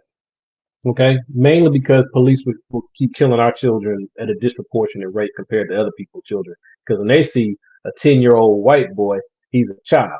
When they see a 10-year-old black boy, he's a man. So I'm good with not having the toy guns part. But we also took away tag, took away dodgeball. You ever looked at the playgrounds these kids have? They're depressing. And I'm just like, I'm like, we've taken everything from them, and that's us. That's us. That's Gen X that took all this stuff from these kids. And I'm like, for what? Did we really get what we thought we were getting from it? It's like we took the wrong lessons in many cases. I don't know about dodgeball things because I can tell you that we could say Gen X. Gen X was when I was growing up. We was assholes. Like We we did, were. we We did were. But it's dodgeball, man. Dodgeball was the one game where we figured this ball is light enough and We could soft take all enough our frustration out. straight for your head every time. Yes. And then, Lord have mercy, when the hormones came into play and we went, hit her in the ass. It's gonna be so fun. We was assholes growing up. We were, but get this though, we were buttholes like at early ages. So like we had to learn how to navigate our space different, you know. And that was back when I don't know, maybe this is rose-colored glasses, but like little boys weren't targeted the way that they currently are in the education system.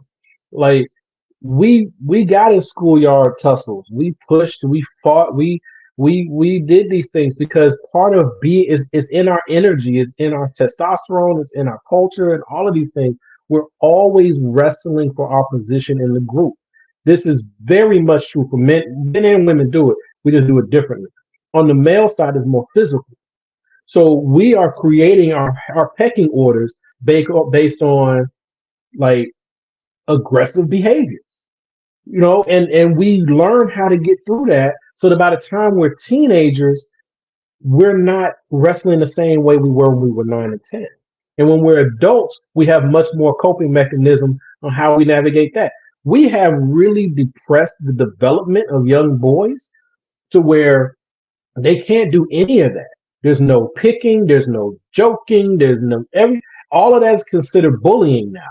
It you can't get into a minor scuffle like a pushing situation because if you push him and he push you, now both of y'all are suspended. You're not. It's everything is pushed to the higher level now. So the first time our men, and it's because the men are the ones causing most of the problem, the violent problem. Women got a different thing. Y'all ain't off the hook. It's different. But our young men, because they didn't get any of that training, they didn't get any of that stuff out their system while they were kids and teenagers. The first time they got to deal with some serious stuff, they're 18, 19 years old. They got access to the most lethal things you could possibly have, and they've had no training on how to manage their emotions. None. In fact, they've gotten the opposite. They've been told to lean into their emotions, feel how you're feeling, navigate your feelings. You don't do that with a young boy. No, we are way too live wired. You got to give us structure and direction and help us move and do all that stuff. That's why we act different. And that's one of the reasons I truly believe we have so much violence towards our women. Like it used to be, it was just like relationship violence towards women for the most part. No, now it's just straight up social violence. These boys will fight a girl as quick as they'll fight a boy. And these girls will fight a boy, which you shouldn't do because physiologically that's just not a good play. But this is the world we're in. And then the boys are walking around, sorry, you're not gonna like my language, but they're running around emotional like little girls. So now you hurt my feelings, but the problem is you hurt his feelings and he doesn't know how to manage his feelings. But you've always told him to lean into his feelings. Well, his feelings just make him feel more angry. And what does a boy do naturally? You lash out. So it's like we've created the exact opposite of what we intended to do. And I don't see like on a major scale trying to fix that. You always have to balance everything out. And yeah, that's something that we men and women, but I know what this is saying. It's on different levels, not even different levels. It's just different. That you have to learn. Women ain't shooting up the block. Okay, I understand, but but they're doing a lot of damage. Women are doing a lot of damage to men. Women are just destroying men day in and day out at a rate they never used to do. Women used to be much more like caretakers and all that. And I'm not saying that in a rose-colored way, because this is also women finally being able to assert their independence in many ways and settling some scores. So we got to get through this phase. But it's a mess. Like the women hate the men hate the women, and no, it's wild. Oh, sorry. I think you went. I didn't hear the middle of that sentence, Theus. Can you? Which part? The very last part. You went. At least on my end. I'm sorry, I didn't hear. I'm not sure if everyone else. The women hate the men and the men hate the women. And it's just a mess. And it's just okay. And it's a mess. I agree. There are many. Once again, it's teaching our little humans how to human. But the big humans don't know how to human. Yeah. Like the big humans think everything. This is in a nutshell. Everybody looks at the past as though it was all wrong, and we all know the right way now. And that's stupid. Everything builds on something. We need to look at the past, and we need to look at the stuff that wasn't good, and we need to either destroy it and toss it, or we need to build on it and make it better. And then we need to take the stuff that was good, and we need to bring it forward, so that we're always building and doing something better. But what we've been doing is we're just scrapping everything that was before. Just scrap it. It's like the idea of gender, grandpa. scrap it. The idea of gender roles, scrap it. The idea of how you dress and all that, scrap it. When what we really need to do is evolve. We need to look at it and say, it's that and. Exactly. It's as my grandpa would always say, take with you what you can use. Wherever you have traveled, honor your past is basically what that's saying. And with a thank you, leave the rest behind. Use what works, but have that respect to say that other people do it differently. And I am now going to find my own path. I am now going to walk my own unique. Okay, that's all right. Own it. And don't insist that because you were doing it that it's right. Exactly. It may be right for you. But it's right for you, but it might still be wrong. True. Like you say it's right for you, and it's still wrong. True. It's just like, and we are so wild, man. Opinions become facts. Oh my gosh, circles. In the very beginning of the episode, we were talking about right and wrong and how this is such an objective thing. It's going to vary from person to person, and boom, here we are, right back at the same point. I'm leaving this for as long as I possibly can, because we'll never see this message probably until the next election.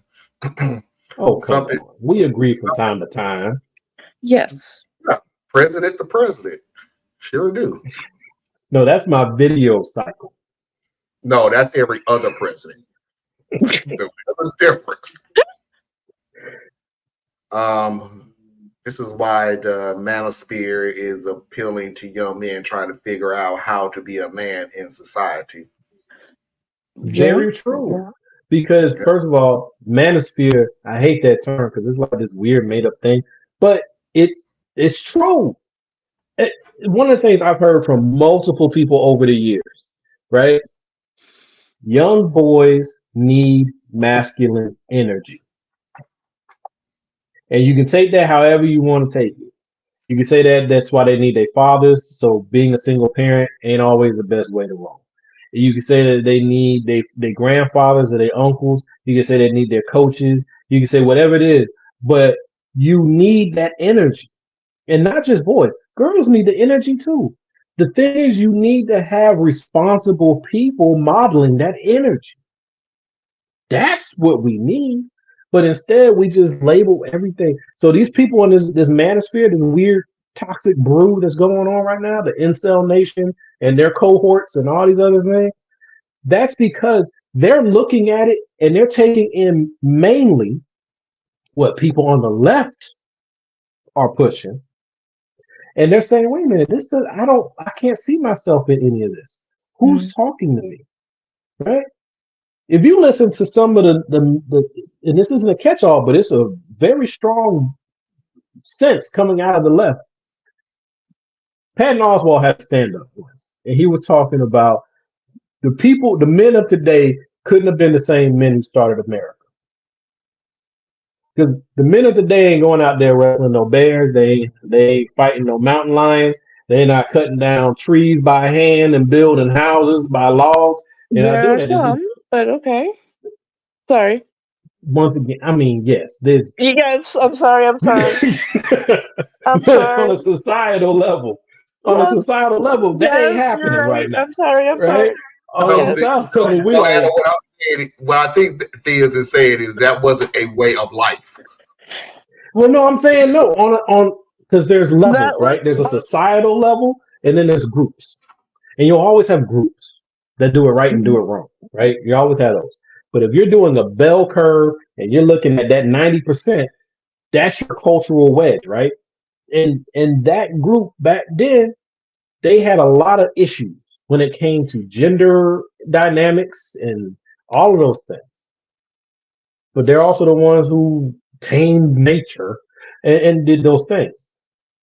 That same bell curve now, I don't feel that it's right for me to have to go and do that. That's what it's what we're dealing with on a cultural and societal level. That's why one of the reasons our military is having issues. Yeah.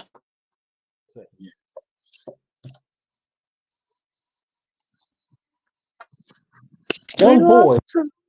Okay. I had to flip my earphone. Young boys were growing up, like when I was coming up, we grew up and it was propaganda. It was propaganda. But we grew up like wanting to be soldiers and athletes, right? That was like they took our energy. It was from our toys to our cartoons to our TV shows. Everything was taking that energy, and we were all competitors. We were all rah, right? That's what was going. Even if you were the more softer or sensitive dudes, you still were in that mode in a way, right? Now you can't even hardly fill the ranks in the military because too many of us can't even pass a test. And if you look back, go to high school, these kids don't even. I was messing with my daughter the other day. I was like, y'all don't dress out? No, we just got to show up. We just wear clothes that are comfortable so that we can, get through PE class. I said, what? So you in high school, you ain't even got to dress out. You ain't got to run nowhere. You keep pulling it back, and all of this is like, what is the end result? The end result is you're going to have a whole bunch of people. We're not going to have a fighting strength military, which is going to then turn you into more of this AI technology mess that's flowing in. We have to run for miles. They run 1 mile, and it takes however long it takes. Wow. Oh heck! So wow. Right. So when we were running a mile, when we were running a mile, like you had to run a mile. I think it was like 10 minutes or something like that. And you always had that group of kids who could do it in like 6 or 7 minutes. Those were your like, they gonna go get it. And as a society, we still got those kids, but those kids usually come from parents who are like that. You know what I'm saying? We've made it now where it's very, very okay to just be in this squishy mode where we don't want to push you too hard. We want you to find your way. We don't want to, make you ever have a bad day. And we got to make sure that we're helping you through your feelings. And I know I sound the way I'm sounding on purpose because the balance is off. The balance is off. And until we This get is it why right, Europe man, has it's started bad. to make playgrounds that have like broken construction on them, that have danger areas. The kids have to learn how to maneuver around that and not get hurt. Whoa, they setting up obstacle courses for Yeah, kids? they really are. That's a next level right there. Look, kid, especially little boys, Broken bricks. we will find the danger. Yeah, Okay? true. Just give us a chance, we'll find the danger. So all I'm saying is give them things to play with again. Give them places to go. Make their playgrounds engaging for them. Our Everything doesn't need playgrounds to used be to have things plastic you and could inert. climb. Thank you. I mean, all of us, it didn't happen to me, but I know I had plenty of friends growing up. Somebody broke something. Yeah. You broke an arm, you broke a leg. Yeah. These kids now, the only time you find somebody who done broke something is because they do an extracurricular, and that's how it got broke. A sport, particular, yeah. Yeah. It's amazing how different And that's not things. an endorsement for broken bones, people. No. They're telling you to go out there and break a bone to your mind. He says you're not a real kid if you didn't break your leg. I mean, they used to set the mats up on, flat gym mats on their sides so that we would have to make our way through mazes. They used to also use gymnastic equipment, put the mats over that so that we had to climb over some things at times. Had to use uneven bars, had to use a lot of things. Schools are scared to do that now because parents are going to sue them. Oh God! Wow, it's just Did y'all ever have field day? Yeah, field day. They still have field day. They still have field day, but it's so lame now. Or lame is not the right word. I'm sorry. It is so not the same now. Now it's like our field day. I think we had like the football catch and jump rope. So many different things. Jump rope, the egg on the spoon, or whatever they would put on the spoon for you. Yep. The three-legged race, the sack race. Yep. Things like that. Yep. Okay. So now they do some of the running type stuff, but it's not. To me, it's not the same. To me, it's not the same. But it's okay. The kids really look forward to it each year. I just wish that we could go back. Like right now, if any of y'all spent any time in these elementary schools right now, I certainly invite you to do so. Your state or locality may be different than mine, but probably not by much. These kids ain't got no real lunch. They have like 20 minutes to eat lunch. 20 minutes. That's your time to get to the cafeteria, get your food, sit down, eat your food. And then like where we're at, they turn on, they do this thing to control the kids. It's like training dogs. If the music is on, that means be quiet. If they flick the light switches, that tells them that they're starting to get loud, but they're not yet at the point where the music's going to come on. And they have to sit with their little class and their little group, and it's depressing. And then if you've ever gone to visit a family member in a prison, this is how I felt when I used to go to my baby's older now, but you go to eat lunch with them. It's like a bunch of convicts are sitting over here at the tables, because they're being controlled by the lights and the music and the teachers walking around and stuff. But if your mom or dad came to the school, in the middle of all the convicts are these round tables, and that's where you get to sit with your family, and you might get snacks. It's like, this is depressing. Wow. They don't have a true elementary has a recess. Middle school and high school don't even have like a real recess. I know they took that from us too, but the way we had it was you ate lunch and then you go outside. Yeah. Now the time to be outside is that long. So it's really wild what they do to these kids now. And they don't have music classes unless you're in like a really nice school district. You don't have Whoa, whoa, whoa, whoa, whoa, whoa, whoa, whoa, whoa! You don't have music classes? Not as like I know a thing some. you do, right? In elementary school, you'll have how they put them. It's like it's weird. I can't even keep track of my kid's schedule. It's like on Monday, Wednesday, Friday you do this. Tuesday, Thursday you do this. Every other Wednesday you do this, and it's Yeah, I eight can't even keep days. up with it. Yeah. Yeah, but when Down here it's A day and B day.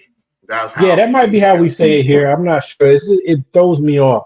And then if your kid is like in one of the three levels of gifted, it's a whole nother thing. Because like you can be in advanced, or you can be in gifted, or you can be in whatever the other one is. It's crazy. But I'm just keep looking at it like because I do spend time in these schools. And when I was a kid, and I know this sounds like an old man statement because it is. When I was a kid, we literally went to art class. Yep. You know, What we does went to music class. the last comment by Learn Life started with some initial AMP? What's that? Art, Is that music, and PE. advanced placement? No, just art, music, and PE. Oh, it's saying what? Okay, Yeah. sorry. Like Sorry. yeah, All right. STEM, I guess. Yeah. All right, everybody. We got to move on so we can get on out of here. How things have changed. Yeah. It, I just don't think it's all for the better. That's my no, I concern. don't Not either. all. No. So, in case anybody want to know, giving you a background of how we was growing up in the hood or even in some neighborhoods, there was always the woman who was the oldest woman in the neighborhood or one of the oldest women in the neighborhood who was always Big Mama. Mm-hmm. Big Mama was the mama of the neighborhood. She was the one that controlled the neighborhood. She was the one that could, when you as the parent wasn't around, she would be the discipline of the neighborhood. And she earned her stripes. Let's just say that. Mm-hmm. She earned it. She wasn't just giving it because she was old. Um, they're not building big mamas the way they used to, though.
I love it. This is first of all, this was happening somewhere in some Latin area. It's a whole Mm. different dynamic. Plus, Big Mama, if you were close to Big Mama, if it was your Big Mama, right? Not just the neighborhood Big Mama. She had a different role. Mm. Mm-hmm. But your Big Mama, sometimes she show you, I still got it, baby. Oh, baby. Yes. You know what I'm saying? So I love that right there. That was cool because the kid wasn't too far out there, and it was a teenager. Um, and then instead of becoming real serious about it in the big party atmosphere, Ma Dukes came through and she was like, "Okay, let me show you how you think I'm old and big, but watch, let me show you what we can do." And then it Let me show became you the like a subtle. real bonding moment right there with them. I thought it was beautiful. I thought it Oh, was it's beautiful. gorgeous. Mm. They had to have planned this whole thing. No, No, I don't think they do. No, Not no, in that no. not in some cultures. It's and then also we don't know what her role is because she Right. wasn't old. She might have been an aunt. She might have been an elder. But not in some cultures and some families. It all depends. No, And she. sometimes, hmm, Oh, I'm sorry. Let me go ahead and say this. The young lady was caught off guard, but yeah, she got caught. this is what I love about the dynamic these days. This is modern time. This is what I love about the dynamic of it. Was I love how ooh I did something, but she can look over to the elder. We don't know who she is, big mama, aunt, whatever. So we're just gonna say elder. Roundabout thing about it. She looked to the elder, but she knew so much about that elder that she could tell, oh, she's really not mad. Like, I Mhm. really did not go out there. So let me go up, and now I'm going to change me dancing to the music till I'm feeling challenged. Subconsciously, though, because this is we're talking about a teenage mind, I'm going to challenge you. She didn't see that elder was like, challenge. And she did her thing. Like, you ain't finna come up in here and just do your thing. I was here before But you that's the thing. doing what you did. Yeah, I No, taught you. hold up. What we doing here? Oh, you gonna do your thing? Bet. But that's the thing I loved about it because, like, and I know I might be reading way too much into it, but it's kind of like how I am with my kids, right? I am the disciplinarian, and I am very strict. I am, but I'm also a lot less strict than my dad was with me. But I'm still very strict. When I'm not playing, I'm not playing. And my kids, they know, like they know when I'm in a playing mood. They can read me. They read me better than I can read myself, right? So when the girl was dancing and she's just enjoying the moment and all that, and then the elder steps up and she looks over, she said, "Ooh, I got caught. Let me calm this down." And then and you can read, but she read her, and she's like, she's also here to have fun. I just got to make sure I know what I can and can't do. And Yeah. then they just were having fun together, and it was also in a big fun environment, and then all that. But I'd be willing to bet because of how she paused, let that have been at home, and there Mm. was a different look on the elder's face. It would have shut down immediately because Yeah, you don't always have to be on charge to be in charge. it's one of those things where my mode has always been be respectful, do not put yourself in danger. That's it. I, my grandson, we went bowling. It was his birthday and everything else. I disciplined him one time and one time only because, dude, it's his birthday and he's bowling. What am I doing? And the only time that I even said anything to him is when he was full blast running. And I don't mean jogging. I mean that dude Hold was up, hitting young man. cars in 2.2 seconds. And I was like, dude, you need to stop before you hurt yourself or you run into somebody or you run into a smaller kid and knock them down. And he did. And we moved on about our life. Adults, you in a party environment. Now, it depends on how seriously you took the way the girl was dancing and everything else. And that's it. It's how seriously was you taking the way the girl was dancing? I saw the way the girl started to mimic the older But yeah, woman. you're having fun and you're not hurting anybody. I'm telling you, that young girl looked at the expression of that elder's face and went, okay, I know I'm not in trouble. Now we finna go at it then. And I love that I can trust you enough that I didn't do anything wrong. I wasn't being disrespectful. So let's go at it. And I love the fact that the elder looked at her with, Let's go. you Bet's got to on. be kidding me. Yeah. Let's go. I But see, that's love the that. beautiful thing too.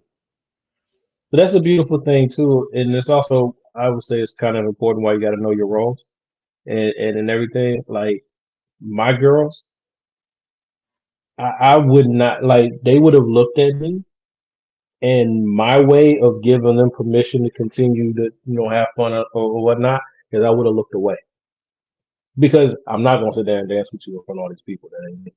But if I look at you and then I look away, that means what my expectations are. I trust you, and then I look away, and they know that. But they're much more free to be themselves and do things when they're with their mother, because that's part of her role and how they flow. So one of the ways that I do to make sure that they have that time to really explore and be themselves and all that stuff, I omit myself from the environment or the situation because when I'm physically present, I affect everybody in the family. Like the only person who outranks me in my family is my dad. So I know what happens when I'm physically present. You're going to change your behavior to suit what you think my expectations are. So sometimes the best way to lead in that situation is to exit and let someone else lead in that moment. And in my case, it's usually going to be my mom or my wife because it's a different flow. It's a different energy. It's a different dynamic. You know what I'm saying? And that's one of the things I love seeing with them was like, I don't feel like, I know we only had a quick thing, but it was like, you could tell there was no respect lost. It was actually full respect given, and they were having fun with each other. The kind of thing that we used to do with grandma in the kitchen, or I don't know. Everybody got different experiences with their grandma, but at some point, you probably were dancing with grandma in the house. And I know I did. I danced with mom, and I have no idea what the hell we was doing because it was just a whole bunch of going around in a freaking circle. But you're just having fun. But I was having fun. I literally was having fun. Like Ain't nothing like having fun with someone that you usually can't have fun with. Right.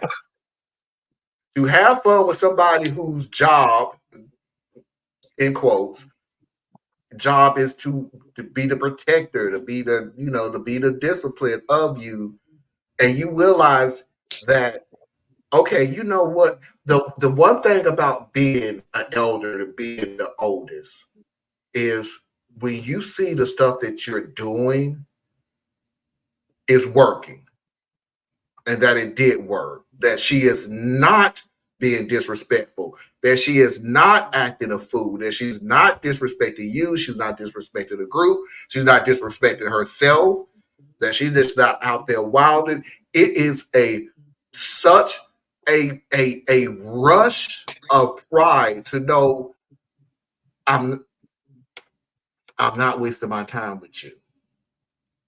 That what I'm doing is on par.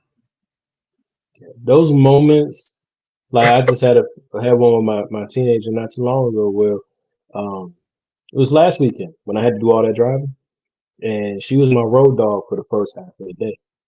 And just sitting there talking to her because there ain't nowhere else for her to go. There's an hour and a half one way, and just hearing how she sings and like it's just a beautiful thing when you're watching your child grow up and becoming their own person and you hear yourself being said back to you, especially when she outdoes me with me, because sometimes she does that and I'm sitting here like, dang it, she got me. It's beautiful. There's a certain point where and every child is different. But there's a certain point where as a parent, for me, you look forward to that time when you really can just take your hands off. You know what I'm saying? You're like, I did the best I can as far as raising you. Now I'm your guide. Let's see what you do. Just let's see what you do. My oldest daughter, and I will deny this until my deathbed, so I don't care. This is on film. I don't care. Both my daughters. The way you turn the sentence, bro. Yeah. You mean all? No, that's not true at all. Hmm. I have never been so. I'm not even going to tell the full story. That she was handed a very hard card in life, and she overcame absolutely every last one of them. She's going to grow older and become an elder. There's no doubt in my mind at all about her. At all. She was handed a very rough card. She overcame every one of those things. And I am so proud of her. Now, granted, after saying that, do not get it twisted. She is still a big goof. The way she acts, she is still a big goof. And she does it on purpose to be a big goof. But that's one of the things that Foxy probably put in her anyway is to be yourself. Again, if you ain't hurt nobody, knock yourself out. I may have a slight hand in it. I don't know. I'll take about a good 60% of the. No, I'm just kidding. I'm just kidding. But I just love her to death. She will. I guarantee you, she will be an elder when she get older. The other daughter, she's so much like me. I'm not particularly sure. So up in the air about her because she is so much like me. She talks like me. She walks like me. She don't think like me, but she talks and she walks, and her anger is still on par with me. So I'm just like, "Ugh, look, I'm telling you now, stop it. It's not going to work out the way you want to." And then again, she turns around and she just does stuff that's just like, that's my baby. That's my baby. She just does it. It just makes me so proud. And then, and I'm not saying that she's my child, of course not, duh. I have never been these past years so proud of my wife who has been overcome every obstacle known to mankind every time something comes up.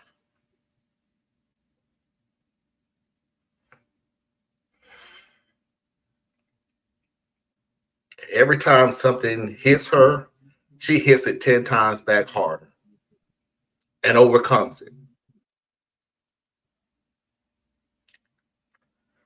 So to say I'm a man sitting here with a lot of pride and a lot of love, I am. I really, really am. And with that, hit the music. Sorry. The allergies flared up on your brother.